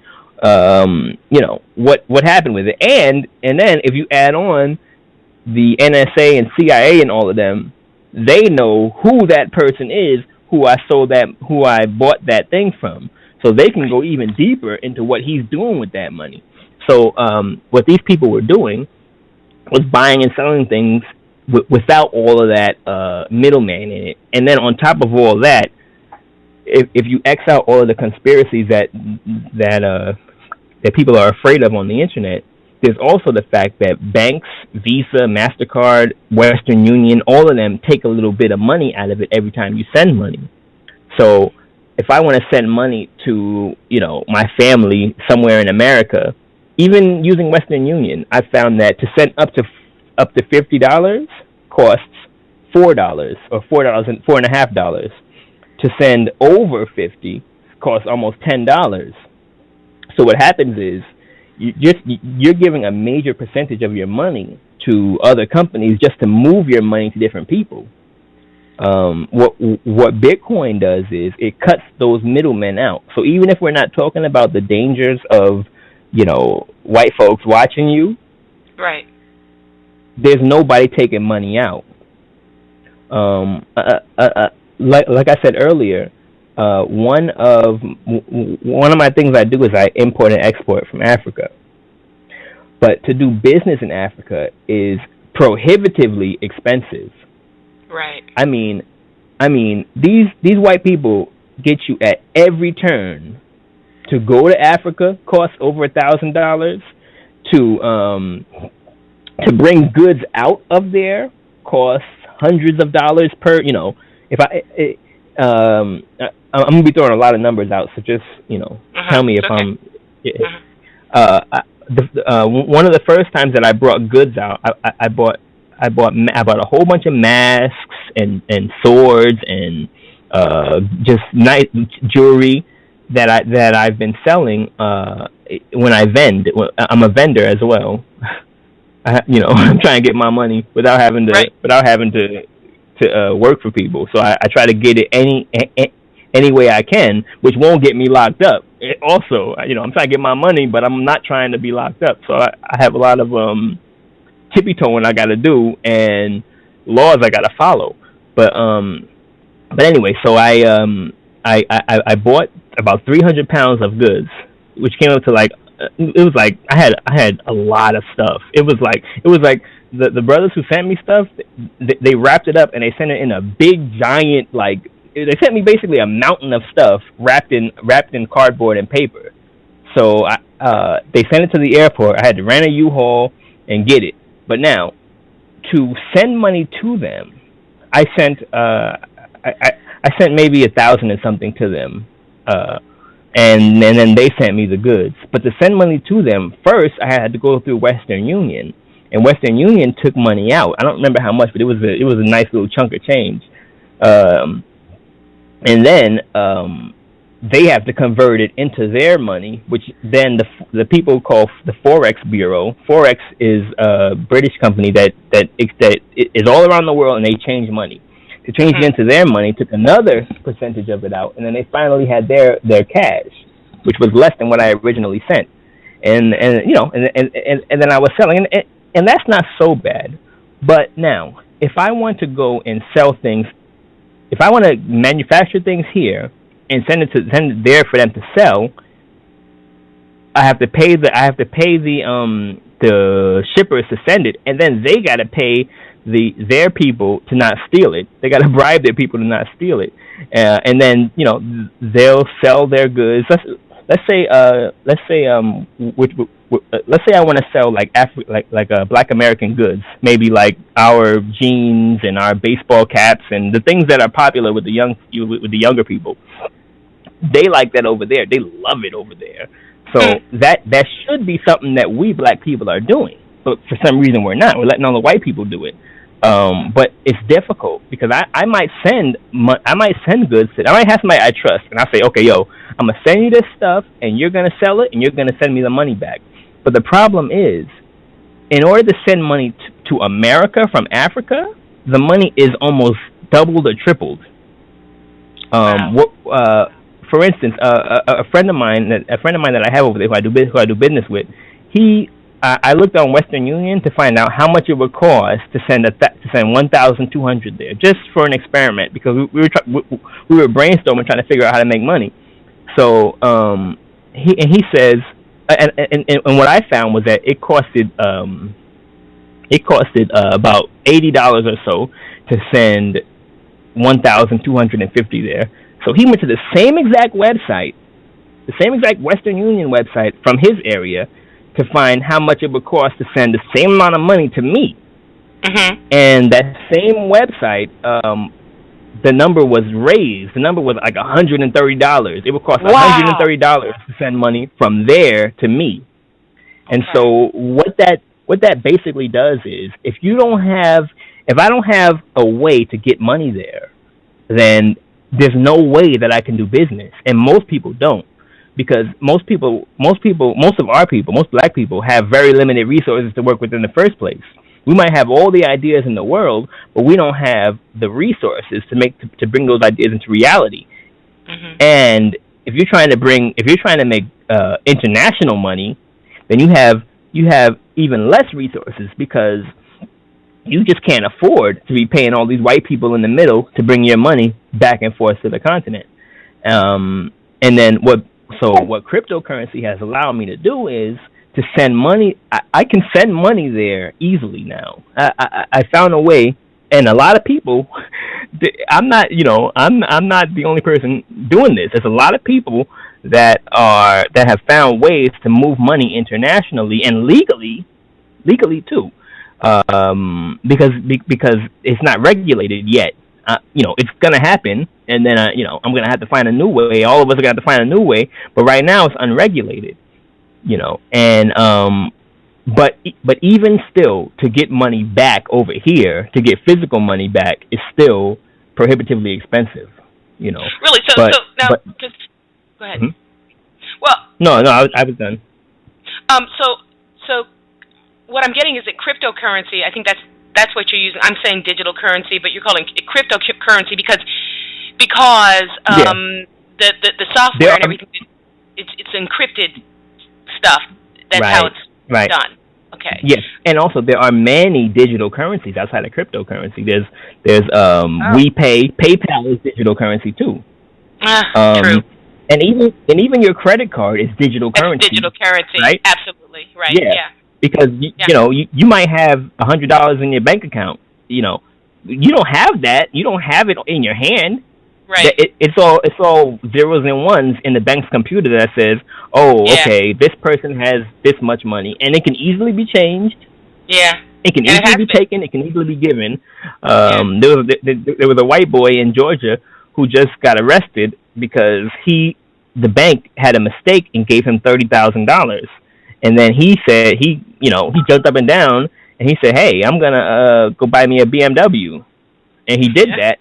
And later on, the bank found out what happened, and he got in trouble for stealing whatever. I don't know. I don't even know what law he broke, but he's doing time now because of that. Oh my God, that's such a freaking setup! Are you freaking kidding me? Yeah, he's doing time. Oh my God, that's wrong. No, but what I was trying to get at is this is what I was trying to get at. As I was doing a little bit of research, they were saying that white folks are saying that digital currency. That allows this thing that you're talking about. They're saying that it is. I saw some place where they said that it is fundamental to emerging democracies because of the anonymity that it affords, and the fact that they get cut through corruption in government. Where people are taking grants and stuff. And I just got curious as to. If we're talking about, listen, all these powerful governments, they have major scientists and computer technicians and information specialists that are just totally there to, to investigate cyber quote unquote crime or, cyber espionage, all that kind of stuff.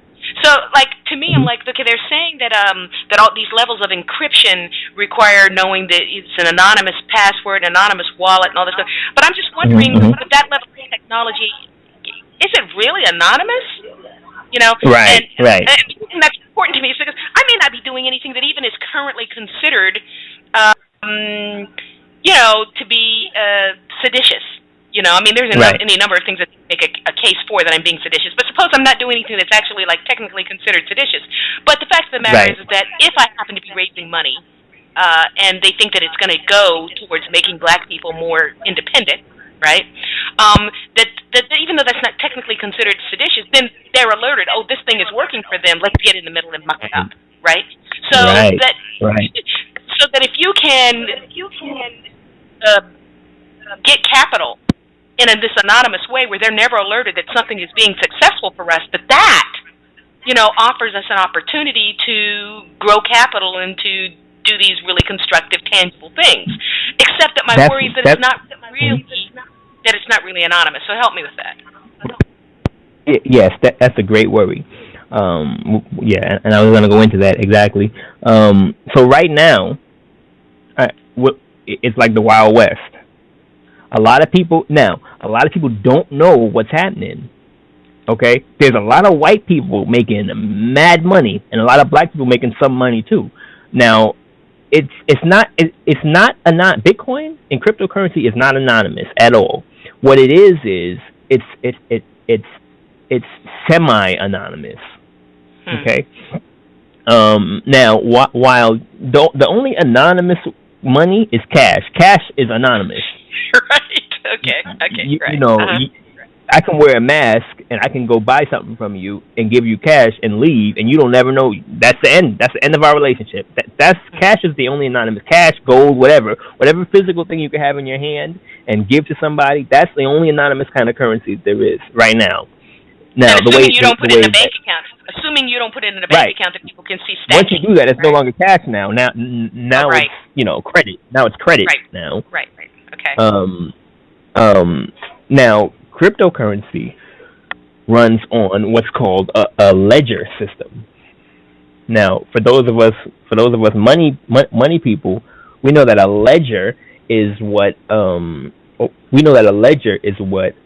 accountants use to find your credits and debits, what you bought, what you sold, and money you've gotten.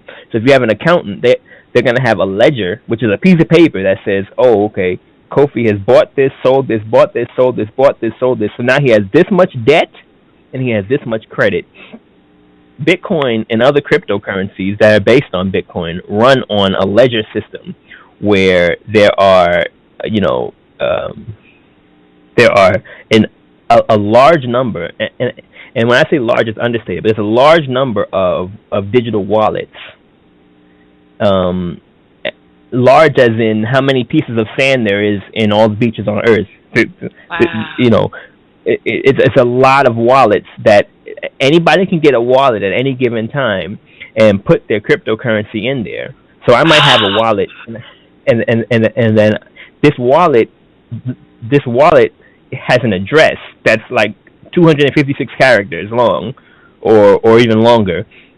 XYABXY for 256 characters. That's my wallet, and I put my cryptocurrency in there. So now you can look up, if I tell you the number XY whatever for 256 characters, and you can look it up. You can look it up on the name of the ledger. The Bitcoin ledger is called the blockchain. So you can look up my wallet on the blockchain and find out how much cryptocurrency I have in there. You don't know it's mine.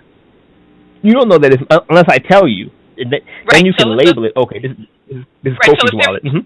So if they're monitoring your email communications or your phone communications, then they would know, right? But otherwise, they wouldn't. If you say it on your phone or on your whatever. Now, if you're trying to do money internationally, then yeah, I'm going to tell my partner over there, okay, my address is XYZ, and I want you to send this much money in there. Then the people in charge could label that. Oh, this is Kofi's address, so we're going to label that. But the bright side to that is you can always change it. You can keep changing it. Right. Okay, forever. And you can have a number of wallets. You can have 400 wallets, right? And you just could use different ones at different times. Okay. Yeah, you can. Now, but once they link a wallet to you, you can also follow where Bitcoin goes. So, let's say I buy something from you, and you give me this much amount of Bitcoin. Now, they can follow that Bitcoin. If they find my wallet and find that it's in there, they say, okay, I'm gonna follow that Bitcoin. Oh, now it's in a new wallet. It's in this wallet. He must have just bought something. Oh, it's in a new wallet now. It's in this wallet. He must have just bought something. And what investigators can do is use that information. If they know where all if they make a database of all the wallets that are in use, they can slowly but surely make a database of all of the money and where it's going. I see. So that's one of the dangers. Now, Bitcoin. Now I'm going to go into more of the dangers, but quickly, one of the ways that it has value is that there's a limited amount. Okay, so money, current cash, the government can keep printing it as long as they want. They'll print all day. They'll keep printing. Cryptocurrency don't work like that. There is a certain amount that is released every 10 minutes to people who devote their computer processing power to mining it. Basically, is the word. People devote their computers to mining cryptocurrency, and every 10 minutes, a certain amount of coins are released to all of the thousands and tens of thousands of people mining, and there's only going to be a certain amount released forever. Eventually, there's not going to be any more coins released, and then it's going to be there's a finite amount of money on the earth. So what happens is because there's a finite amount, that's where you get that's where some of the value comes from. Whereas that's cash, that's a little bit confusing for me. Let me tell you why it's a little bit confusing for me. Because if it can be subdivided infinitely, then not in infinitely, a way, 100,000 times. Okay, so there's a times. limit. Okay, so there's a limit on how much it can be subdivided. Okay, well then I'm cool. Right. All right. It's 100 million times. There's going to be forever. There's going to be 21 million bitcoins created. Right now, they're up to about 12 million, and there's 12 million bitcoins in circulation around the world. And every 10 minutes, there's another 12 are released to the miners, and then the miners in turn sell it to people or buy stuff with it or whatever. By the year 2100 and something, that's when the last Bitcoin will be mined. Okay. Now, so that's where the value comes from, and then so eventually, its limit will be 21 million Bitcoin divided by 100 million subdivisions, and that's going to be how much currency there is on the earth, which is a lot. That's a whole bunch, but it's not infinite. Like how money is infinite, you can just keep printing money. Right. Okay. So now, that's scary though. I mean, I don't know how that. Yeah, I don't know. How does that? Because if it's finite, then some people are going to have none or almost nothing, and then how do they? If that were the only currency on the earth, then how would people get goods? Yeah, there's a lot of doomsday scenarios of what this might become. There's a lot of doomsday scenarios of what it might come a time when there's even been like some future fiction short stories written about it. I should have brought some. I would have written. They're very interesting. It's very possible that bad stuff can come from this. But what's going to happen is it's going to be bad. It's going to be really bad if it does blow up and people do start using it. It's going to be really bad for those who are the ones that don't have any. It's going to be really bad for them. But that's the world we living in. We have to use what's available and try to get in where we could fit in. Now the guy who made it, Satoshi, I have my suspicions that that some white people in the American government is who made this, and they're doing it to be able to better control people. If you control all of because America controls only cash. They don't control resources. They don't control anything outside of their military where they can steal stuff. So now, if they're able to control a large amount of the bitcoins in circulation, then they'll have a major portion of the wealth. Because if the whole world starts using it and they have 30% of it, then that's a lot of money. That's a lot of money for the and it's not based on resources. It's based on digital computing power. And if indeed it was the U.S. government or some other white people that made it, it will turn out to be bad. And one of my suspicions as to why it was the U.S. government that may have made it is because the cryptocurrency algorithm it uses. So not cryptocurrency, the cryptographic algorithm it uses is a cryptography that was invented by the NSA in 2002 called SHA 256. That's the name of the algorithm. And the NSA, National Security Administration, made that algorithm in 2002 as an uncrackable cryptology software. They say all the time that it's the most powerful algorithm and nobody can crack it, not even us. That's what they say. Yeah. But I have big suspicions of that. There are other crypto. Yeah, it's smart to be suspicious. I'm sorry. Go ahead.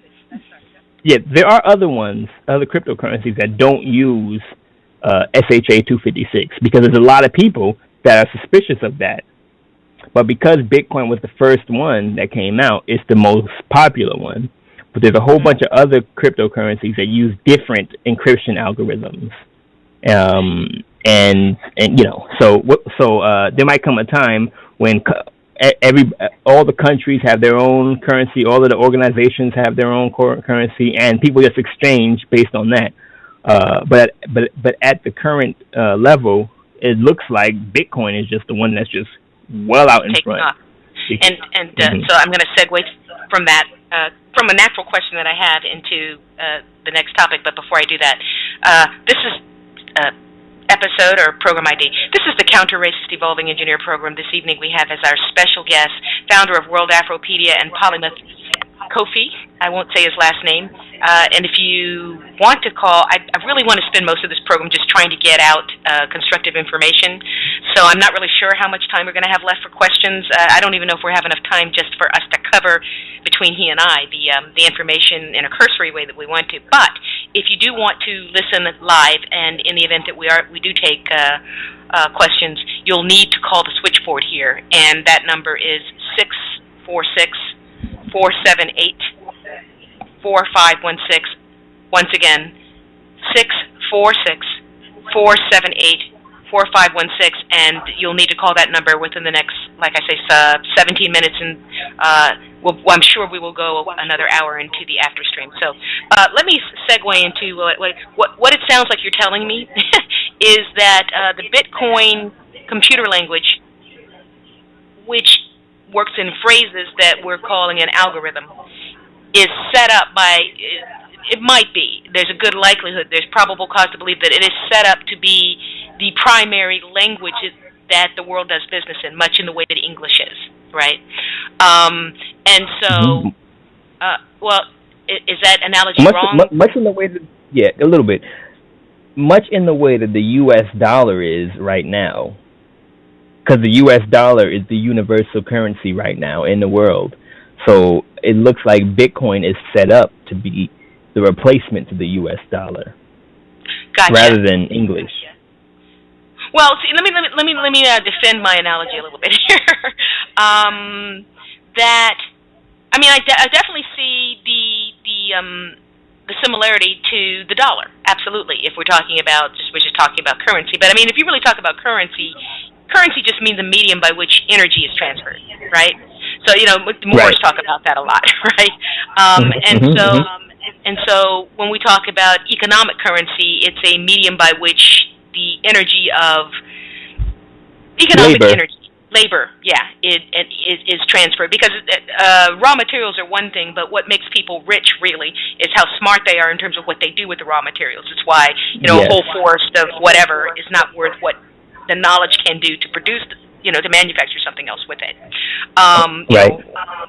So when I'm hearing you talk about this, what was it, FH? I forgot what you said. It has an H in it, and I think the number SHA 256. SHA 256. Oh, SHA 256. Nice. Okay, I feel so smart all of a sudden. Okay, SHA 256 is an algorithm. It's ones and zeros. I'm not sure what language it's programmed in, but the currency, the economic currency, you're using a language to do that with. Just like the dollar, you use the dollar as like the physical thing, sort of.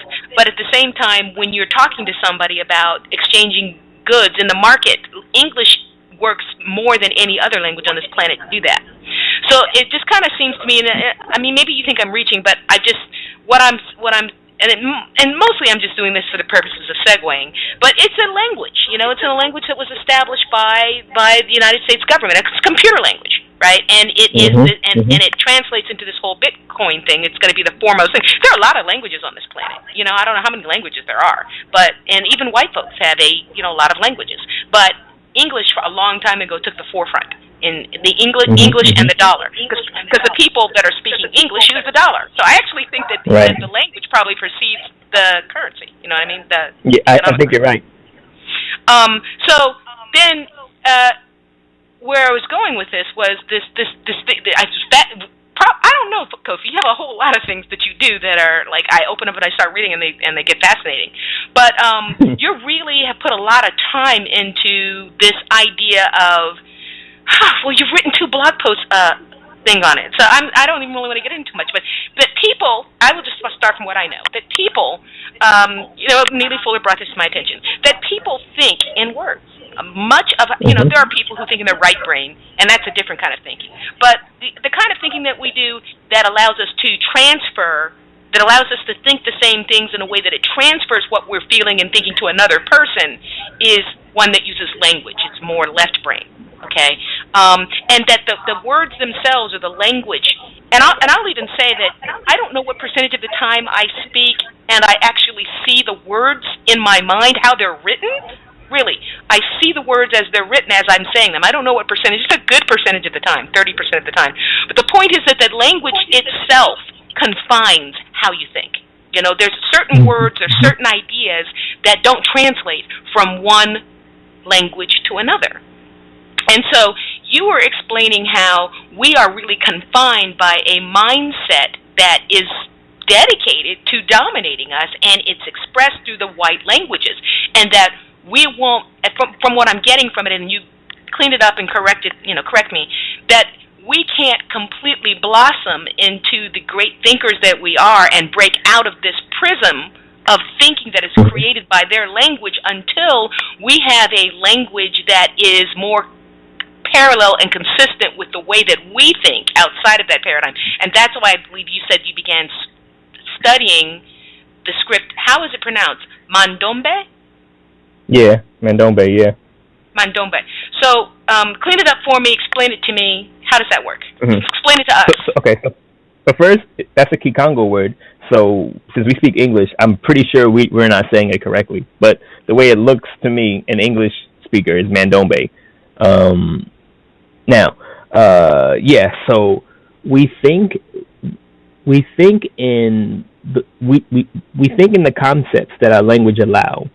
So if there's no word, there was a blog post by Josh Wickett that I found in your exchanges with folks on the counter racist forum. And what he said, basically, he was doing a book review of Urugu, and he was saying, if you're in prison, Josh Wickett is a writer that I saw.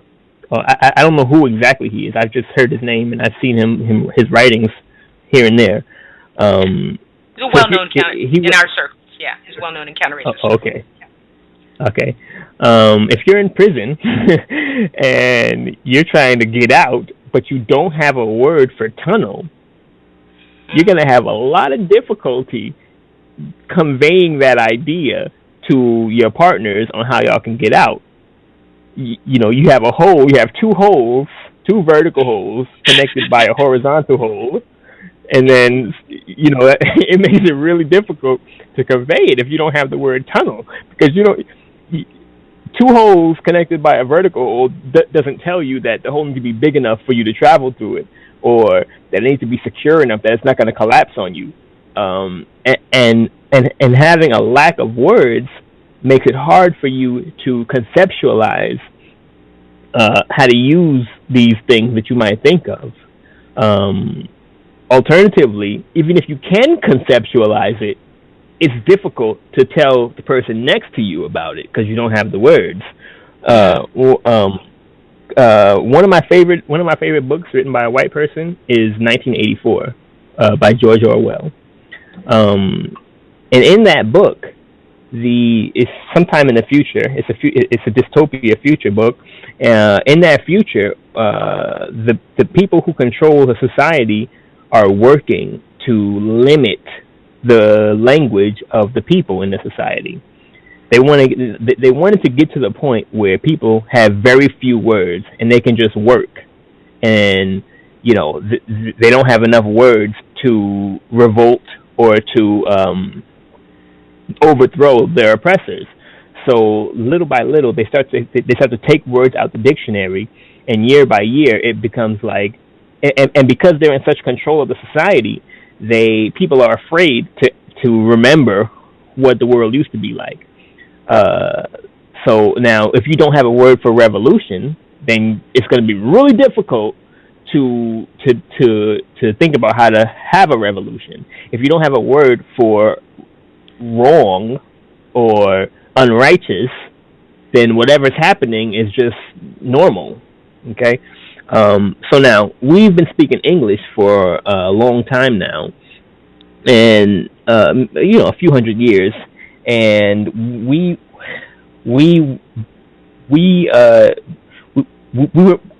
weren't made speaking this language, and we think in English. We think in Western images because that's where we were.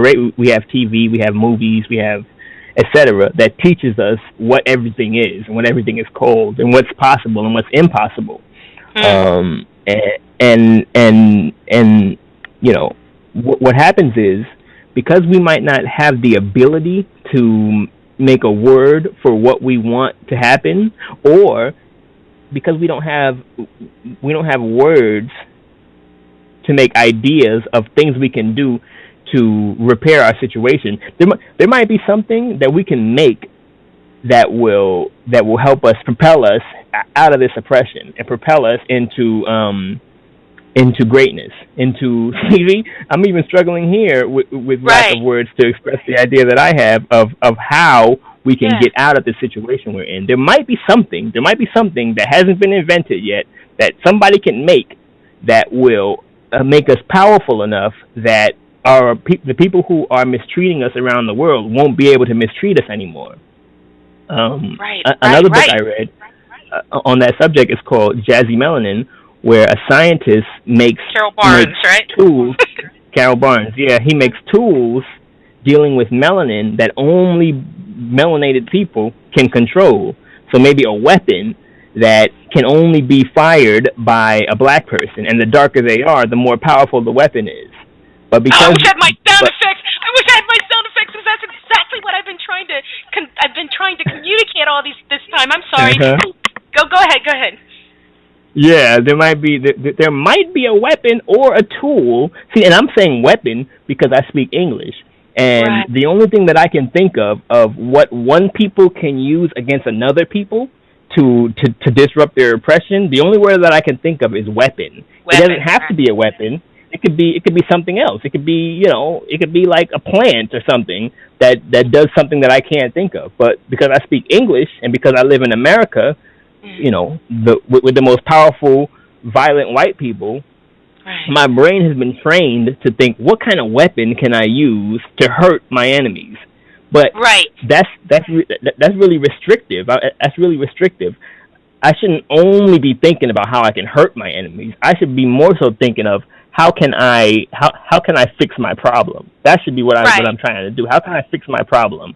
But because of the words that I have, and because of the language that I speak, because of the images I have in my head from 30 years of watching American movies and cartoons and news and whatever, and police doing what they do, all I can think of immediately off the top of my head is the word weapon. Now, there might be a weapon that a black person can make that makes a force field or something. But because we don't have the words, and because we're not connected to a language that is more in tune with how we think and feel and act, we're restricted. And that, I suspect, is a lot of the reason why we haven't been able to fix this major problem for all of these hundreds of years. Because one, we're speaking a language that's not ours, and we're speaking a language we don't have a good grasp on the language. So even though we've been speaking it, we don't even know all the English words that exist because a lot of our vocabulary is so limited due to how we were educated and how our people around us speak, that we're not only are we speaking a foreign language, but we're not even speaking the foreign language to its fullest extent. Right, and that goes for. Mm-hmm. I'm sorry. Go ahead. No, please. Yeah. So what that says is that we need to do something to expand our conceptualizing skills. Because we don't have a word for X, we can't conceptualize X. And because we can't conceptualize it. Mm-hmm. Go ahead. Yeah. Well, that does go to. You are going. See, how to say this? Because I know this is where you wanted to go, I think, because I saw you say this in your blog post. When you said that even though we're speaking a language that's foreign to us, we don't even speak it to its fullest. And I think that there are two parts of that. I think one of it is that, yes, just pure vocabulary because of our circumstances is not as full as it could be.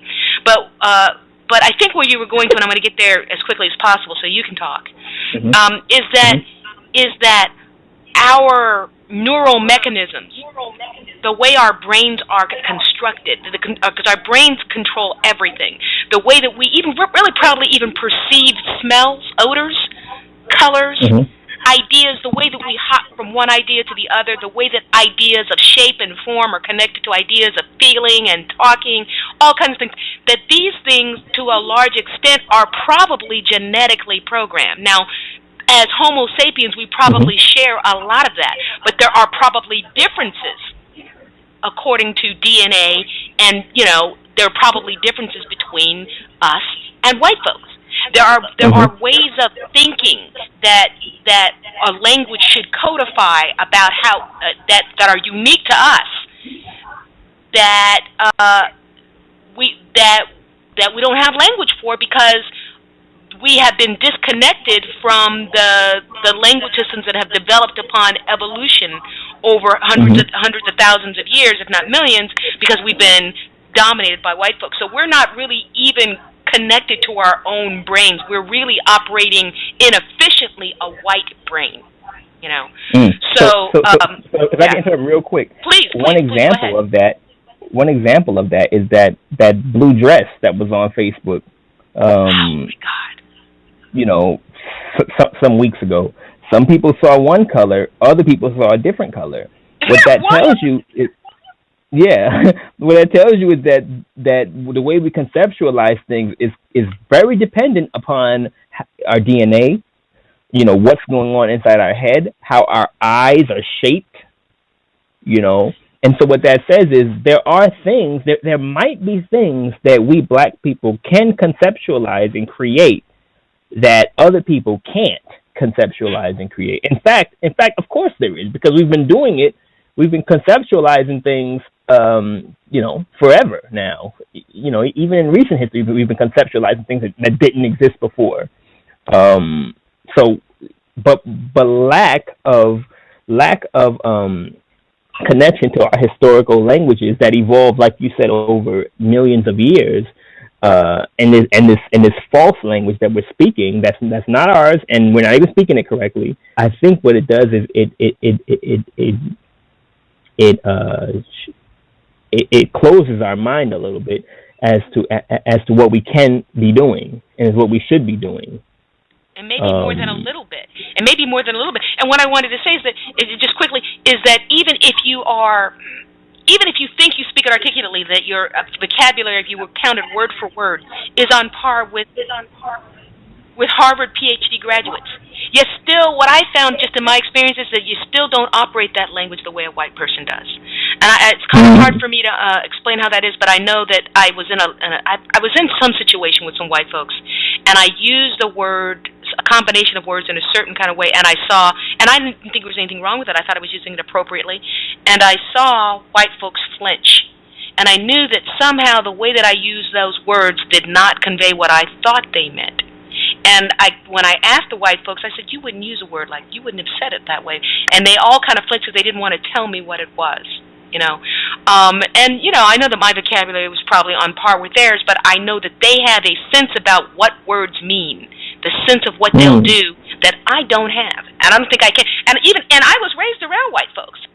So this is why I'm thinking it's some sort of, you could say, well, that they have a secret language of DNA, but I just still think that they are predisposed to understanding what the nuances of words will mean, because there's certain kinds of words even that we have in Black English, but you know, in Black American patois, that has a coloring and a meaning that they don't really get. They just can't get it.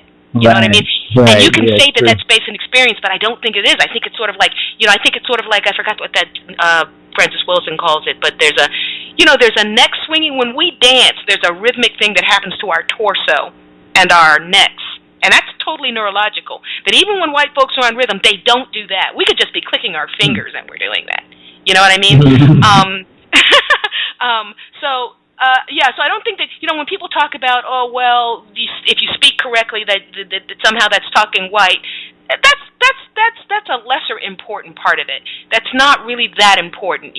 That's not what the drive to speak the King's English, so that you'll be taken. That's not the point. The point is to have a language that helps you communicate efficiently and that communicates that helps you effectively operate your brain. I'm sorry, but actually you made me think about that. Okay, now I interrupted. Please go. So can you explain Mandombe script?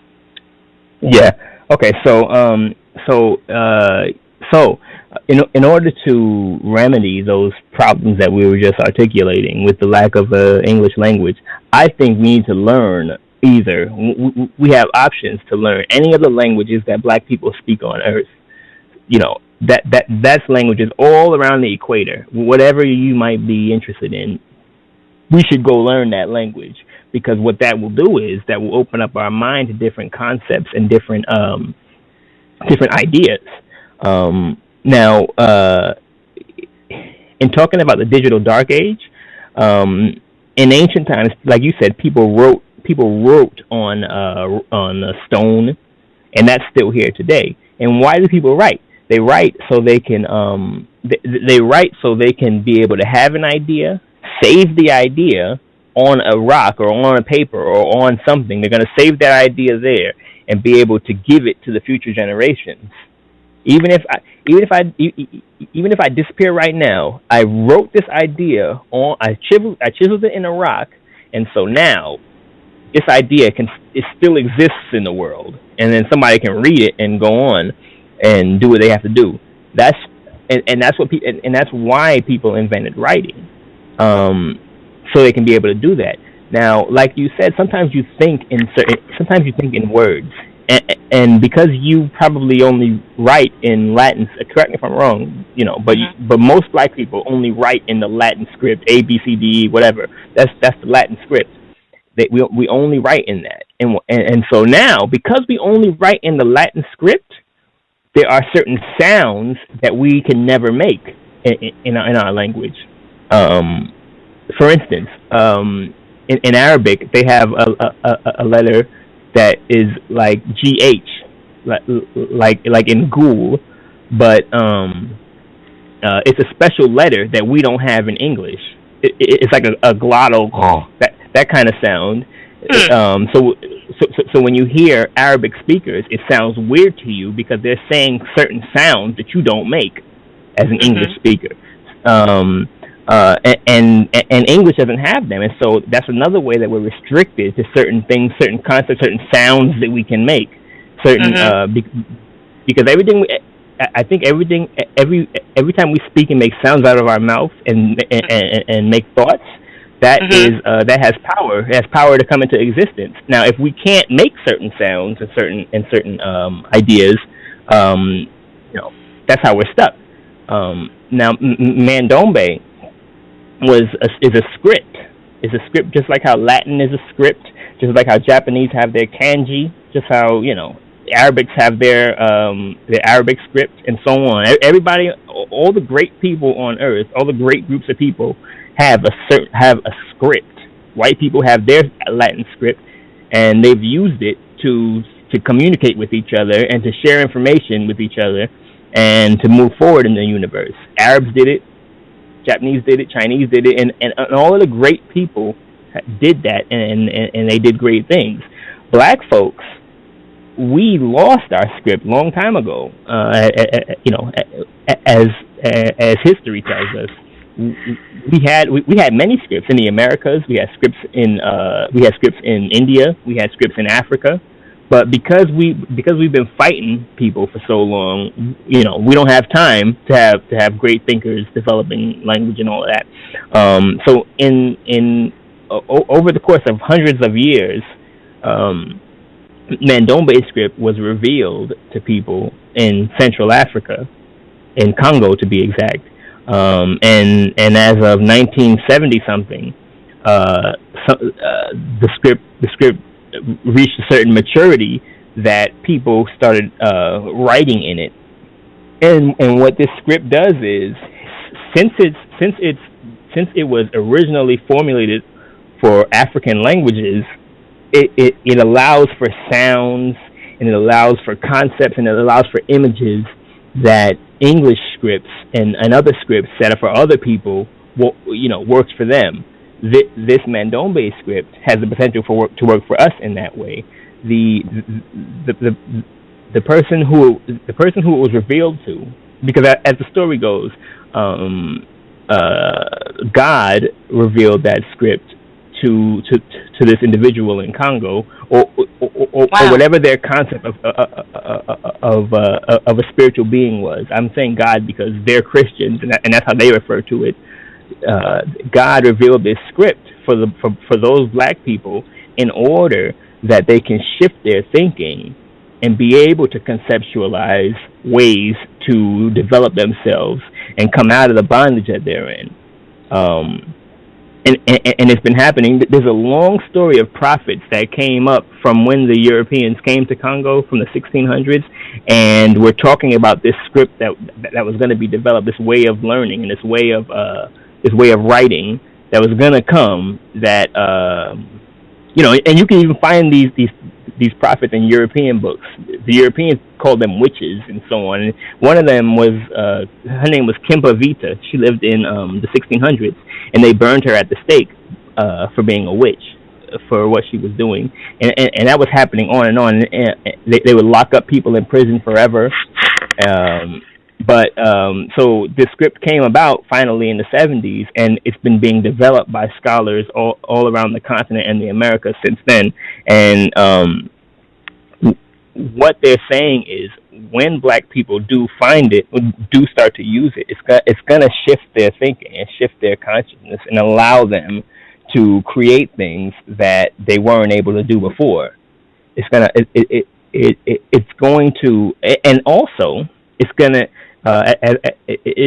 shift, since it's shifting the way you think. Mm-hmm. You're no longer going to be controlled by the concepts and the images and the thoughts that you got from these European languages.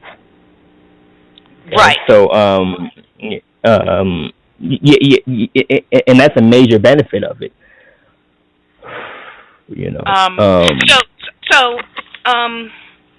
See, now I know that's going to sound a little. We have to.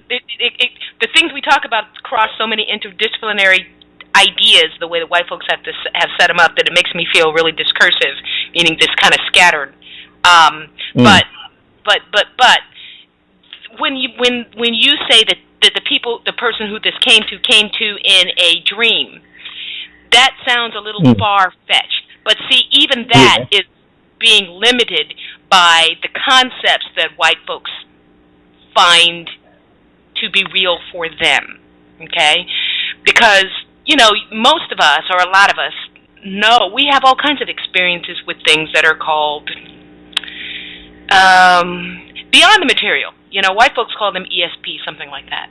But I probably have said this before, but I'll say it again.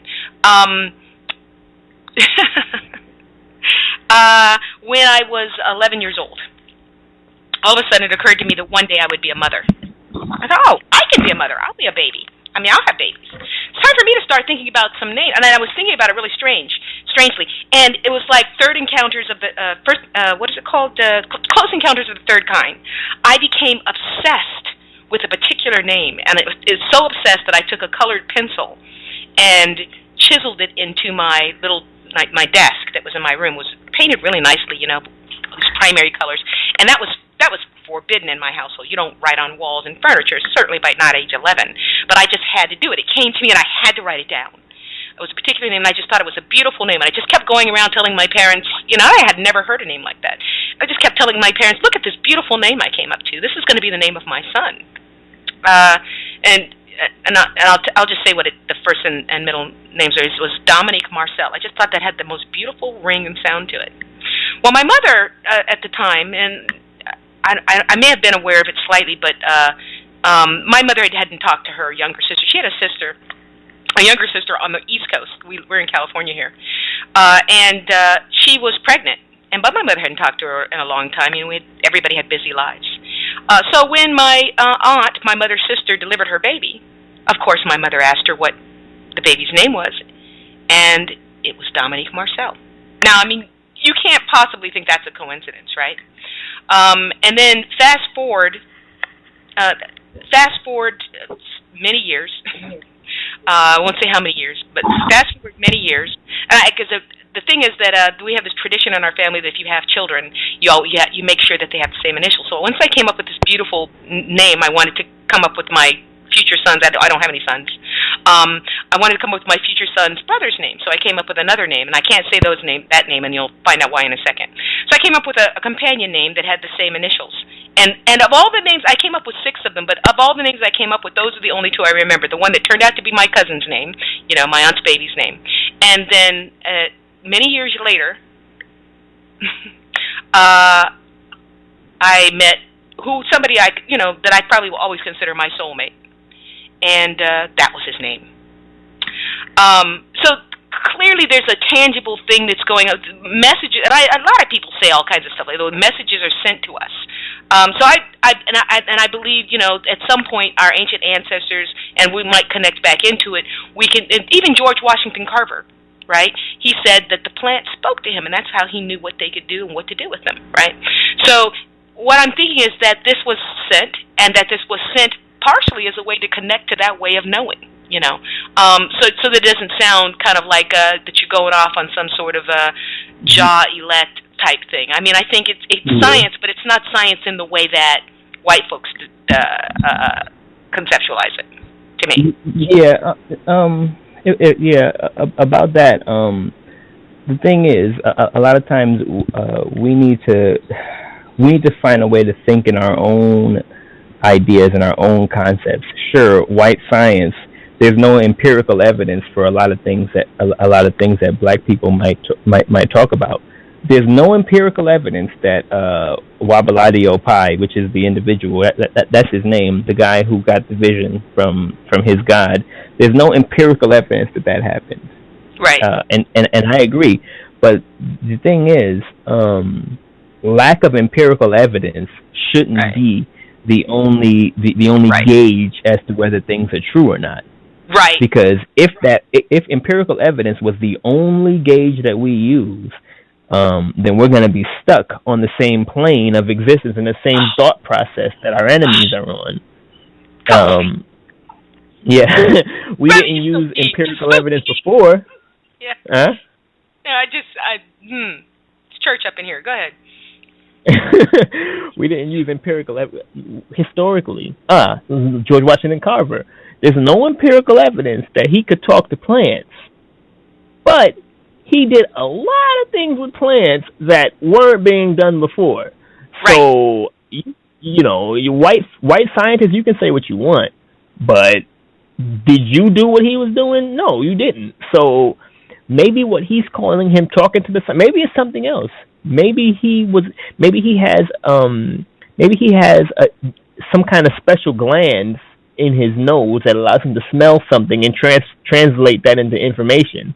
Maybe maybe that's in his body, and you can open up his body and find it and study it, and there would be your empirical evidence. But that's irrelevant to the situation because he did create what he created, and alternatively, Mr. Wabaladio, whether it is true or false that he got a vision from the Most High is irrelevant because we still do have this script here.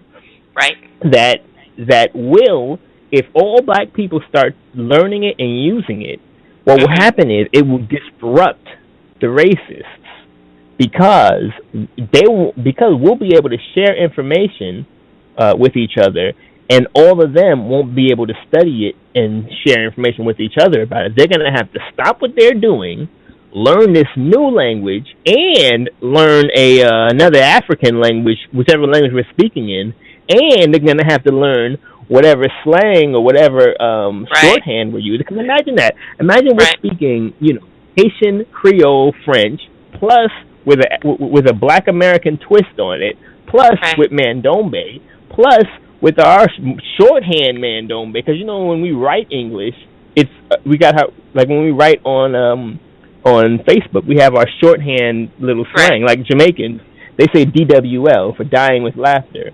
Okay. So with all of those layers, it's almost like our own cryptographic way of speaking. Right. We'll have another language to speak, another script, and then our twist on the script. You're gonna need to do so much learning to be able to infiltrate our brains, to continue to infiltrate our brains like they've been doing.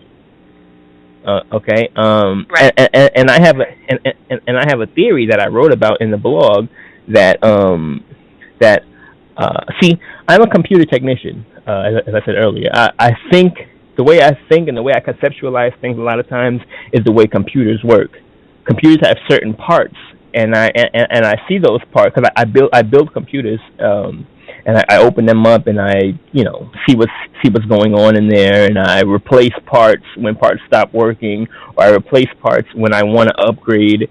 I do that completely on my own, and so what happens is, or if other things aren't like when I was younger, my brothers and I played Nintendo systems, and when it would stop working or when it wasn't doing what I wanted it to do, I'll open it up and see what I could do on the inside. So what happens is, now I conceptualize the human body, the human brain, like a computer, and when I see the way that we're behaving in America, I feel like in America and around the world. And the places around the world that I've traveled and seen black people, I see we're acting in such a way that doesn't make a lot of sense to somebody who, if you want to get things done in the world and be a powerful people, which is what everybody should want. You should want to be powerful. You should want your people to be powerful on Earth. But we black people aren't behaving in such a way that will make us powerful. What that tells me is that maybe our brain computer, the computer that runs our body, has been reprogrammed by somebody else. And the fact that we're speaking a different language and conceptualizing in different images tells me that the programmer is probably some white person. It's probably the white people that reprogrammed us and said, okay, I want y'all to do this, and that, and I don't want y'all to ever think about doing this, or that. I don't want that to ever happen. So I'm not even going to give you the algorithm in your brain to be able to do that. My theory is, if we can learn to speak a different language, whatever, Gujarati, so whatever they speak in Papua New Guinea, Vanuatu language, whatever, ancient Kemetic, CREE, which Native American language in America, whatever. If we could learn to speak one of our old Aztec, if we could learn to speak one of our old languages, and add on top of that language a script, and teach that to our children as their first language, so then now their brain computer is now programmed in that programming language. Now their programming language is no longer English. English is just something they do also. What that will do is open us up to all kind of new things that's not so new. All kind of ideas that we might have been thinking in ancient times. And we'll have the new age. We'll have this new age to build on it, and we might be able to figure out things to get us out of this predicament. That's my theory there in a nutshell. And for instance, with my computer, when my computer starts to slow down, or when it starts to act weird, and I start to think that maybe something's going on, maybe I get a little paranoid at times. If my computer is not doing exactly what I programmed it to do, I'm talking exactly. If it's going a little bit slower than I normally expect it to, then automatically I say, is there something running in the background that somebody else programmed in there? Am I being watched? Did I trip enough flags that they're starting to do something to my computer? What I do, I erase my whole computer. Whoa! I do it constantly. I save what's important, my documents, my papers, or whatever, and I erase that joint. And I do it a couple times a year. and I reinstall the system in there. I think what we need to do is do something like that to our own brains. It's called formatting the computer. I think we need to format our brains and put a new system on it, because the system that the reprogrammers put in it is not good for us. It's making us walk around like zombies, doing right. things that doesn't make sense. What we need to do, we need to develop our own system and install it on our brain computer. And I think learning a indigenous language is one of them, and writing in an indigenous script is another. I think that's of extreme importance. Now, in computers, if a lot of people use Windows, a lot of people use Windows OS. Over 90% of the Earth uses Windows. I am allergic to Microsoft products. I don't want to use their hardware. I don't want to use their phone. I don't want to use anything Microsoft, because since 90% of the world uses that means that anybody who's designing malicious software or malicious code to do what they want, they're going to design it for Windows, because they know if all else fails, I'm going to get a lot of people. So now you can switch. You can switch your operating system from Windows to Mac OS, which is the next popular one, or a wealth of other small ones that very few people use. I use one of those small ones. One of those small. Yeah. Well, Linux is a type of operating system. I use Linux. Yeah. But Linux breaks down into 100, maybe 1,000 different Linux types. Oh. Okay. Okay.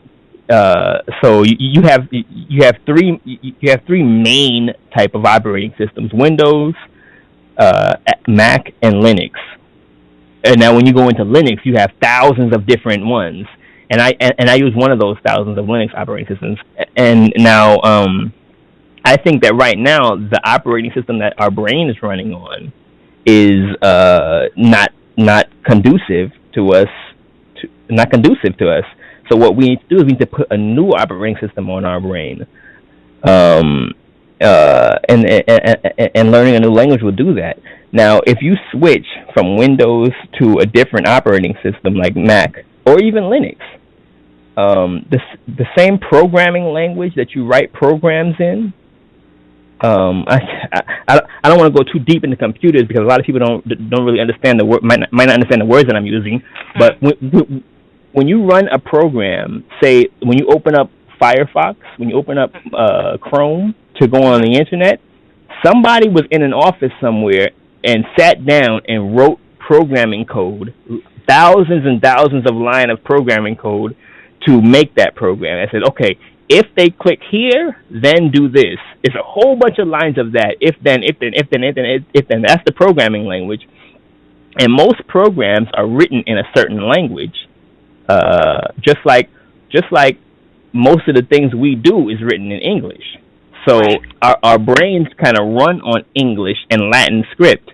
Now, if we can shift that programming language to a different language, our brains won't be able to be attacked by the viruses that our programmers made for us. Because if you can go on a new operating system that's not Windows, those viruses don't work for your computer anymore.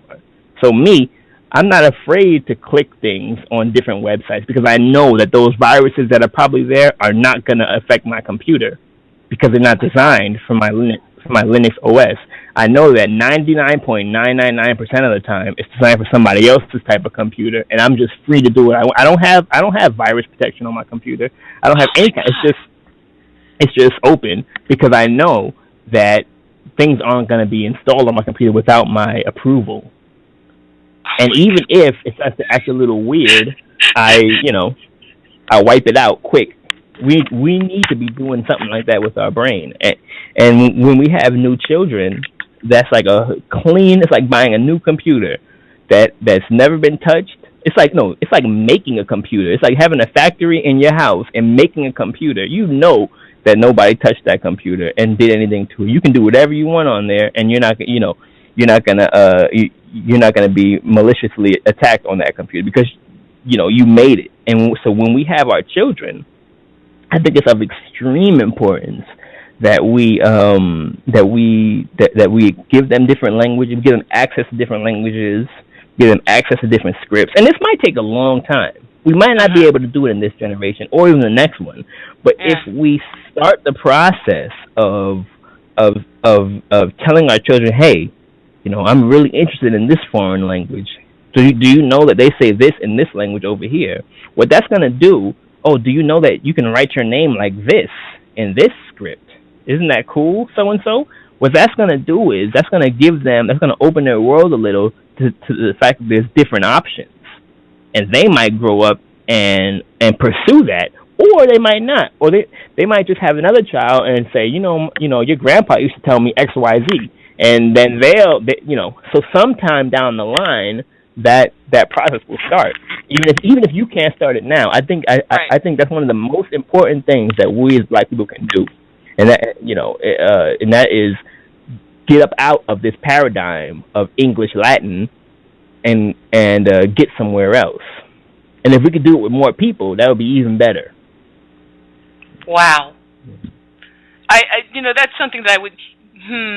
If I were listening to you say this, which I will be listening probably repeatedly, I would probably stop it and just sit and walk around for a while. Some things you just need to let it marinate in your brain. That's deep. I mean, I don't have the word for it.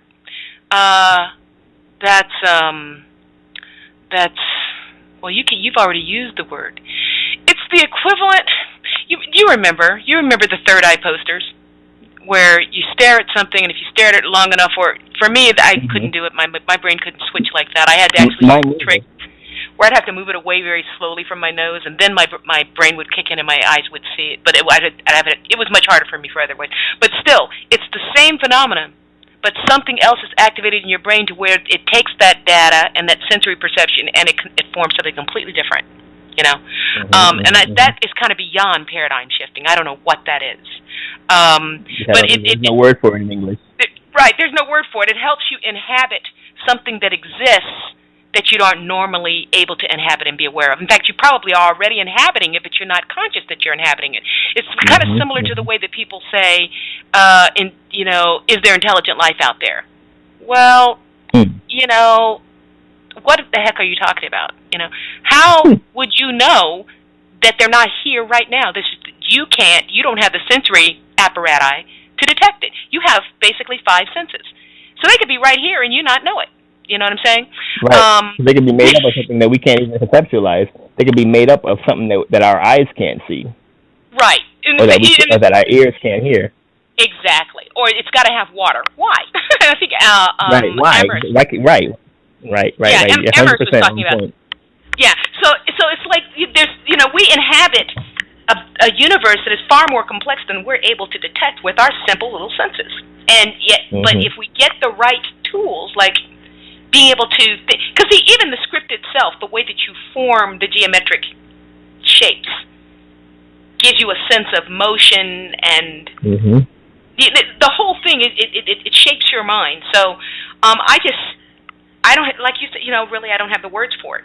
And I think one of the things I'm also really happy about, I'm going to try to not use the word impressed, but I actually am, impressed.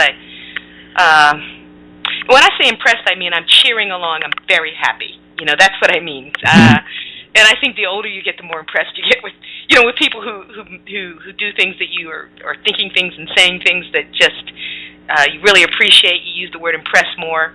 But it gets to, I don't think that at 30, I was able to say, I would hear other people say it. I would hear people who were 50 or above say, well, it may not happen in our lifetime. I didn't want to hear that. No, you weren't going to hear me say that because I just couldn't get motivated to do something that I could not see happening in my lifetime, And so to hear you at such a young age be willing to say that, and even that may be something about you that is able to inhabit phenomena that most of us are not able to inhabit, in the sense that you don't have a feeling your constraints on time in terms of your existence aren't as tight as other people's, which might be kind of like formed by, white folks seem to be really constrained by this thing.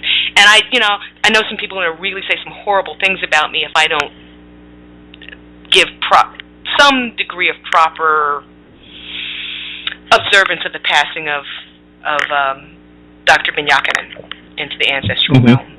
And the way people talk about, well, he's in the ancestral realm, he's doing this and that. I think, I don't know if those words can correctly convey what it is that we become when we loose the binds of this, as our ancestors used to say in Kemet, the body is a tomb.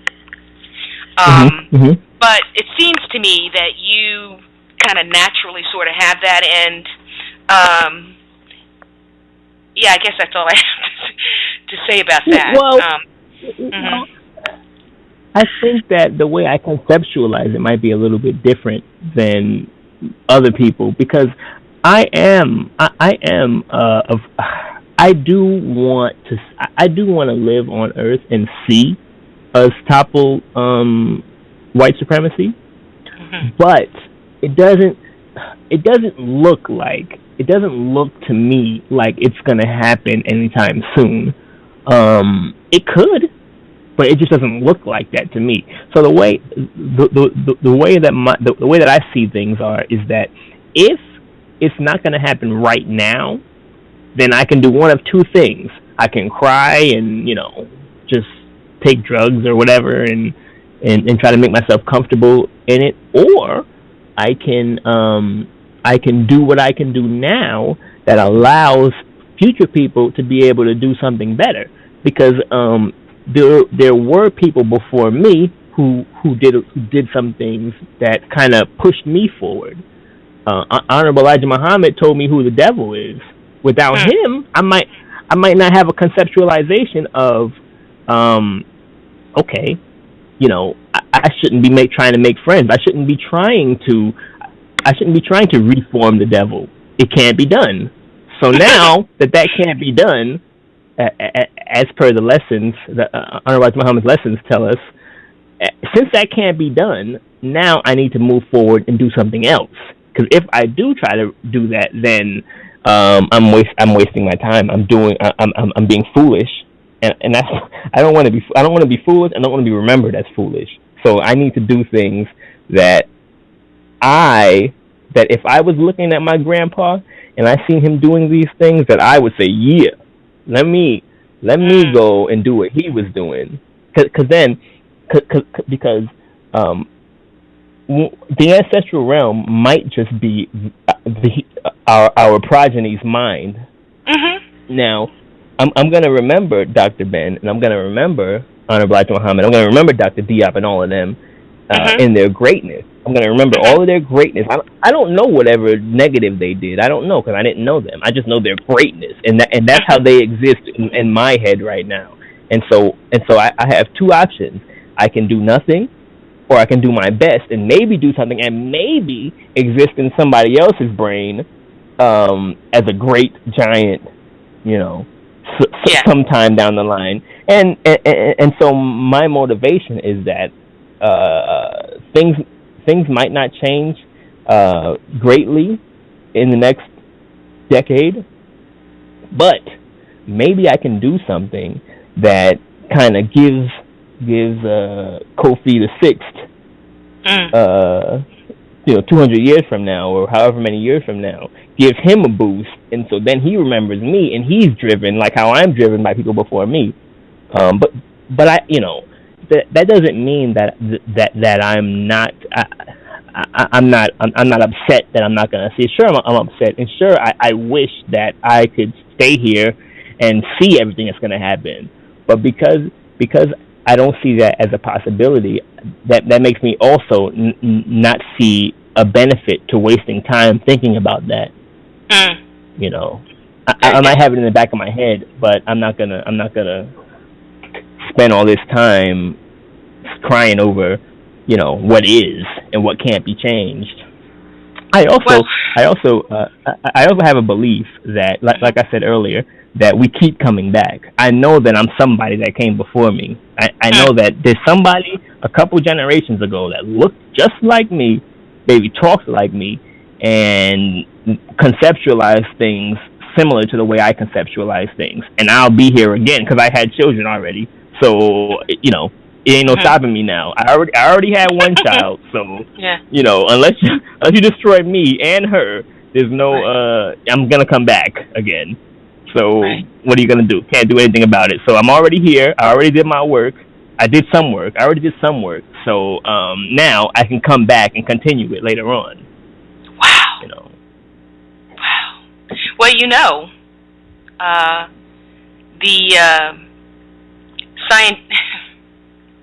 I don't know. I don't want to mix things up too much. I don't want to lose but there are writings that say that, and I think people have misinterpreted what they've meant. So there is a writing that says if you must come back as a little child if you want to be born again, right? And I think that was I think it was that literal. makes sense. I think if we reprogram our brain computers properly, we might be able to tap into that and find out exactly how to come right back next generation instead of having to wait until it happens, naturally. As you say, the universe is a lot more infinite than we can see. We might not be able to understand how to come back, or if we can come back, or when we come back, but that information is there. It's somewhere. There's a lot. There's a big universe, and there's a lot of information out there. And at some point, our ancestors may have had that information, but it was lost through, unfortunately, whatever archival methods they had did not survive for us. I imagine that to be the case. Yeah. Yeah. Because they spent an awful lot of time. I mean, on the documentary that you sent me, they admitted. What did they say? Something like one. What did they say? 1/1. Oh, they said 0.01% of what the ancient Egyptians recorded. Is this what you're talking about? Is still here. Is what we have access to. So what that means? Could you repeat that? Could you repeat that figure again? Okay.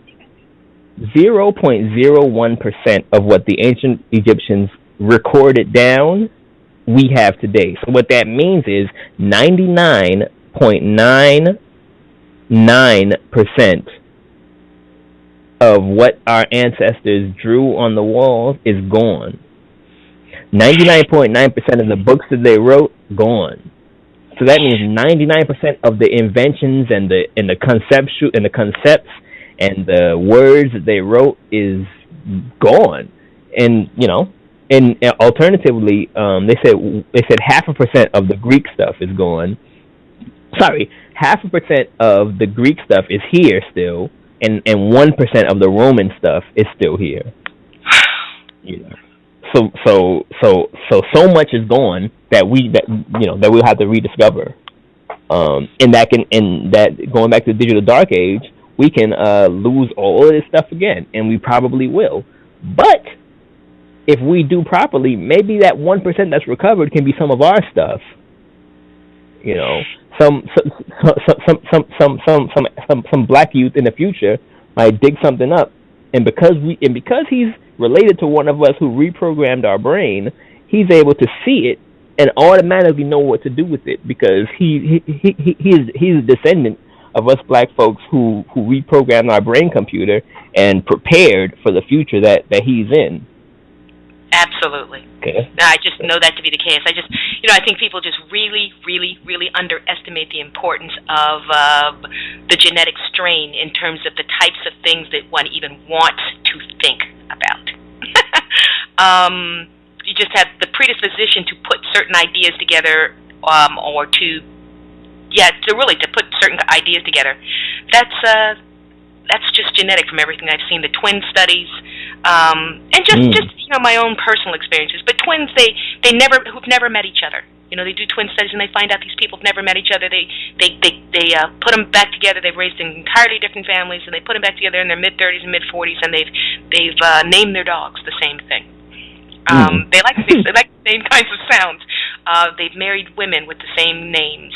They have the same. They like to have the same sort of bizarre little fun things to do, like shooting off rubber bands from their teeth or something like that. I mean, these things, when you want to do them, there's a reason you want to do them, you know. And I just know that stuff's in the DNA. So I thought what you opened up with in terms of you just have a drive to archive was just perfect. There was one other thing that and we were talking about genes, right? So it just seems like everything is just naturally segueing. The other topic that I said we were going to discuss in the description of this program was a term that you gave me, and it was from a conversation you were having as when you called in as just a call, not just, but when you called into a program. I don't remember which program, but I was talking about this seeming affinity that no one else seems to have, that Black folks seem to have, and I was, of wanting to somehow acquire or be fascinated with people of distinctly different genetics, and not just even just like interracial stuff. We just tend to want different stuff, you know. It's like other people might see them as birth defects, but for a long time, Black people were really fascinated by bowed legs.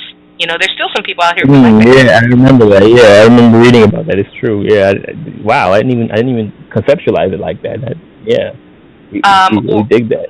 Yeah, anything that's just different than what we normally see. We have an affinity for genetic diversity. We just seem to, and I'm not sure that this affinity to wanting "quote unquote" mixed children is all. I mean, certainly a big part of it is, but I'm not certain that all of it is just the result of light/white domination. We just tend to have this.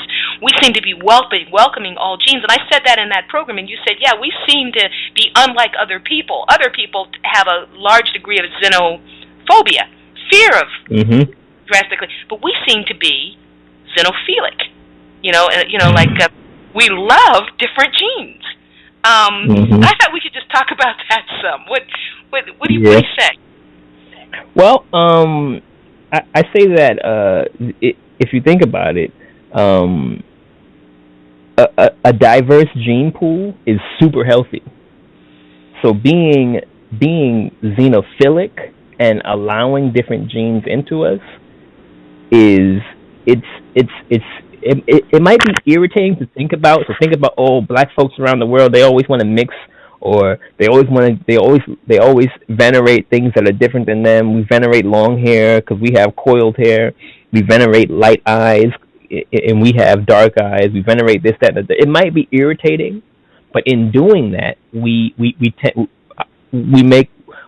might be making ourselves more healthy, because if we're restrictive and we say, this is how, and we say, I only want to be with, I only want my children to be dark skinned, dark eyes, coiled hair, this kind of nose, these kind of lips. That's how I am. I want that. But I'm saying if we as a whole do that, like other people, maybe, it might cause issues down the line where, because if people keep having, if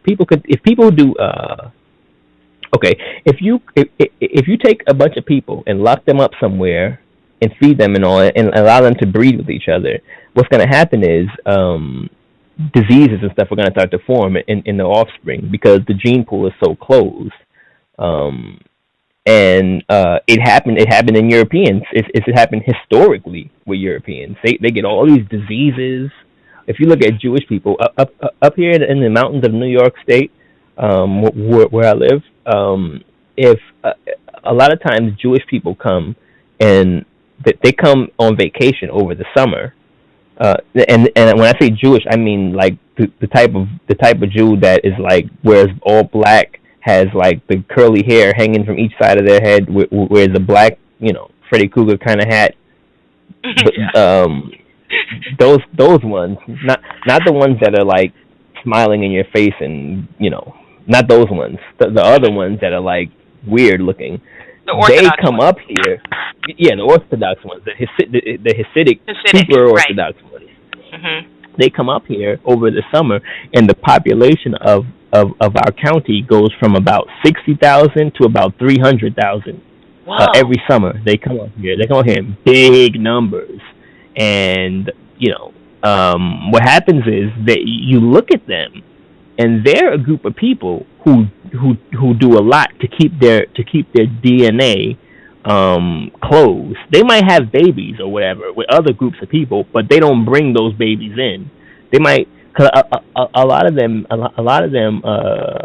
get with black women in New York City and mess with them or whatever, but they come back to their Jewish wife, and raise their families. Now they come up here and their DNA is so restricted to each other that I've found that a large percentage of their children have all kind of deformalities, and a lot of their young people, they can't speak properly. They're really overweight. They can't walk properly. They're obviously mentally something's going on. You know, you can look at another person, sure, and you can see that something's not right with that person. I don't have the word for what it is, but obviously that person's not like me. Right. And so what happens is you find that in them, you find that in a lot of other white groups, you find that in any group of people. The English, exactly.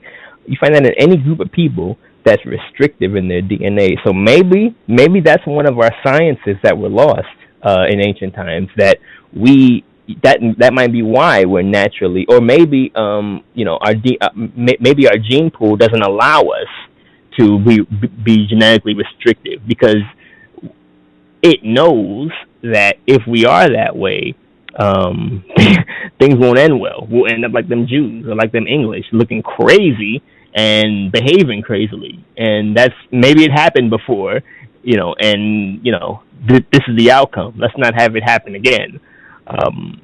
And talking about xenophilia, there's so many examples historically of black people who knew that they shouldn't allow foreigners in, but they did it anyway, out of sheer like mysticism of them, out of just like being happy that there's finally, we might have been alone for eons, and now finally there's a new looking person, and we're just like super happy to see this person. Fascinated, and we let them in, and surprise, now our city's burning down. See, and that's where I was like, I'm following you. I totally agree.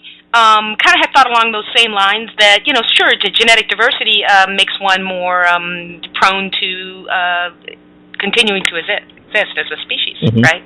Mm-hmm. So it's smart.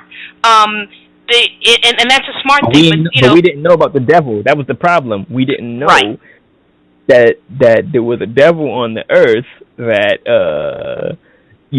will destroy us. We thought that everybody else on the earth was all okay. We're humans. We're on this earth. We're happy, and everybody else is too. And that's my thing, is that I think that disposition to open up other and to be happy to it. I believe that's probably, it's my hypothesis. Like it's a thesis that I have that has not been subjected to a great deal of scientific rigor, but it's my hypothesis that disposition to want to include other genes is actually genetically programmed in us. That it has a blind spot, right? And that is that it is programmed so that we kind of recognize anything that's Homo sapien looking, or basically they cry, they laugh, they're bipedal, all that kind of stuff, as people, and do not recognize when something that is very similar to that is not actually our species, and that they're predatorial, and that this other predatorial species understands that is a blind spot that we have, and they take advantage of it. Because everybody else outside of us. Everybody else outside of us doesn't do that. Well, everybody outside. When I say us, I mean black people, which is people that live along the equator. Yeah, which has great diversity, by the way. Right, you will confirm for me that black people is a huge diversity in how we even look physically. You can easily tell lots of black groups, many black groups apart. They physically look much different from each other. So right, but we can't. But the ones that have been mixed with white, I'm sorry, go ahead. Maybe because there's such a great genetic diversity, historically it's worked for us. Hey, you're from where are you from? Pacific Ocean. Well, welcome. You know what I mean? And we just chill out, and but and then we meet this new person, and it didn't work out so well. We weren't ready for that. And see, now the fact that we're talking about this, and we should be writing it down and saving it and not on paper. There is this different type of writing, is a different type of medium called vellus paper. And there is this vellum paper, and there is this VELLUM. Okay. So what that is it's paper that is from animal skin. And what that is and what happens is, when you make animal skin into paper, that lasts much longer than wood paper that we use today. It even probably lasts longer than papyrus. I'm not 100% sure on that one, but it lasts very long, and it's possible to create it today. And so when I am able to analog to analog. You say digitize to make something digital. I don't know what you say to make something analog, which is the opposite digital. But when I am able to make World Afropedia back into analog, I'm gonna print it on vellum paper. I'm gonna print it on and this kind of paper will you can go to companies that do it today, because there is a group of people that want their stuff saved on vellum paper, and which is what old Latin treatises and old Greek and old English, old French and Italian treatises and laws and stuff, and even contracts were written on vellum paper, because I know that might last for hundreds or thousands of years. Another documentary I watched about this computer programmer who helped develop the internet in the early days. He was extolling the values of the 5.5-inch floppy disk. Oh, it's so great because it can do X, Y, Z. And then he went to a librarian, and he was extolling the values to her, and she listened to him, and she said, well, how long will it last? And he said, oh, maybe 5 years, 10 years. And she said, And she went into the back and got a vellum Latin book that written in vellum paper, and she dropped it on, in front of him, and said, this is 1,000 years old. So, and she wasn't even like trying to be careful with it. She just dropped it in front of him because it's so durable and nice. And he kind of just had to, just leave. He couldn't say anything to that. And because there is this, there is this new movement of people who want to have their stuff not digital, it's possible to be able to print your stuff out on vellum paper. It's expensive, but it's not prohibitively expensive. If you have a little bit of money, you can do it. And if you have a drive to do it. You think that you will be able to do that? You think you will have? Well, I mean, really, that's quite an expensive undertaking for all of the stuff that is and is going to be on World Afropedia. Yeah. Well, what's going to happen is I'm only going to be able to do that for stuff.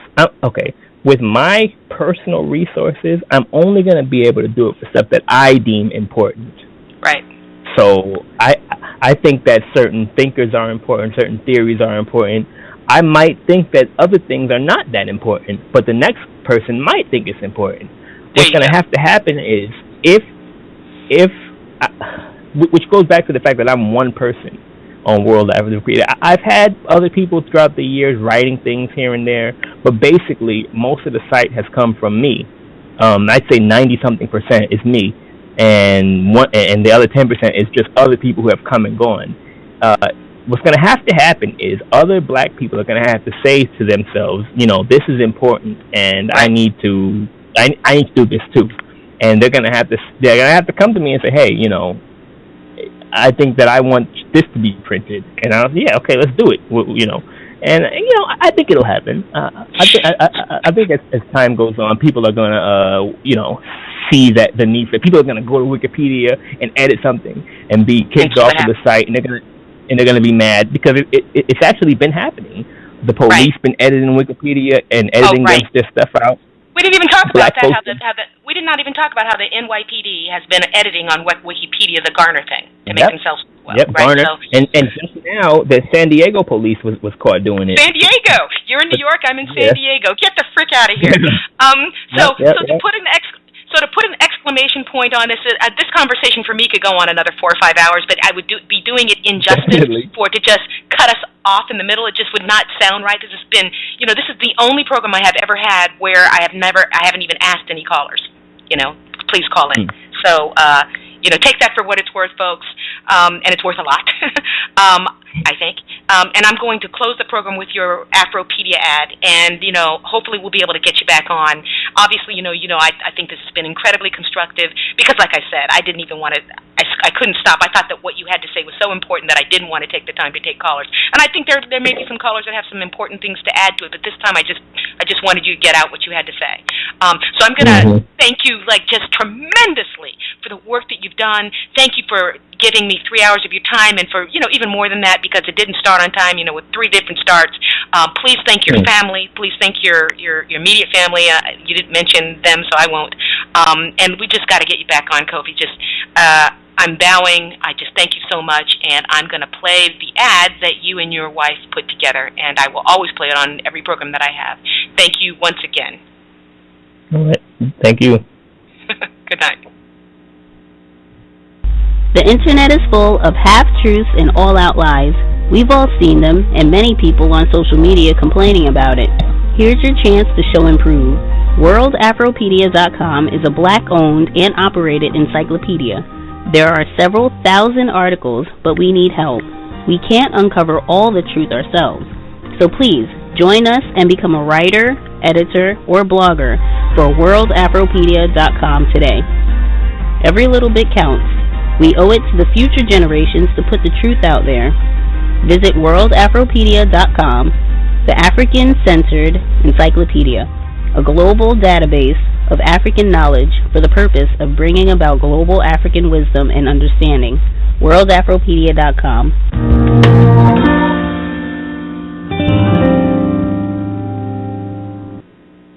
This has been the Counter-Racist Evolving Engineer Program, the CREE program, for Thursday, March 18th, 2015. Take care.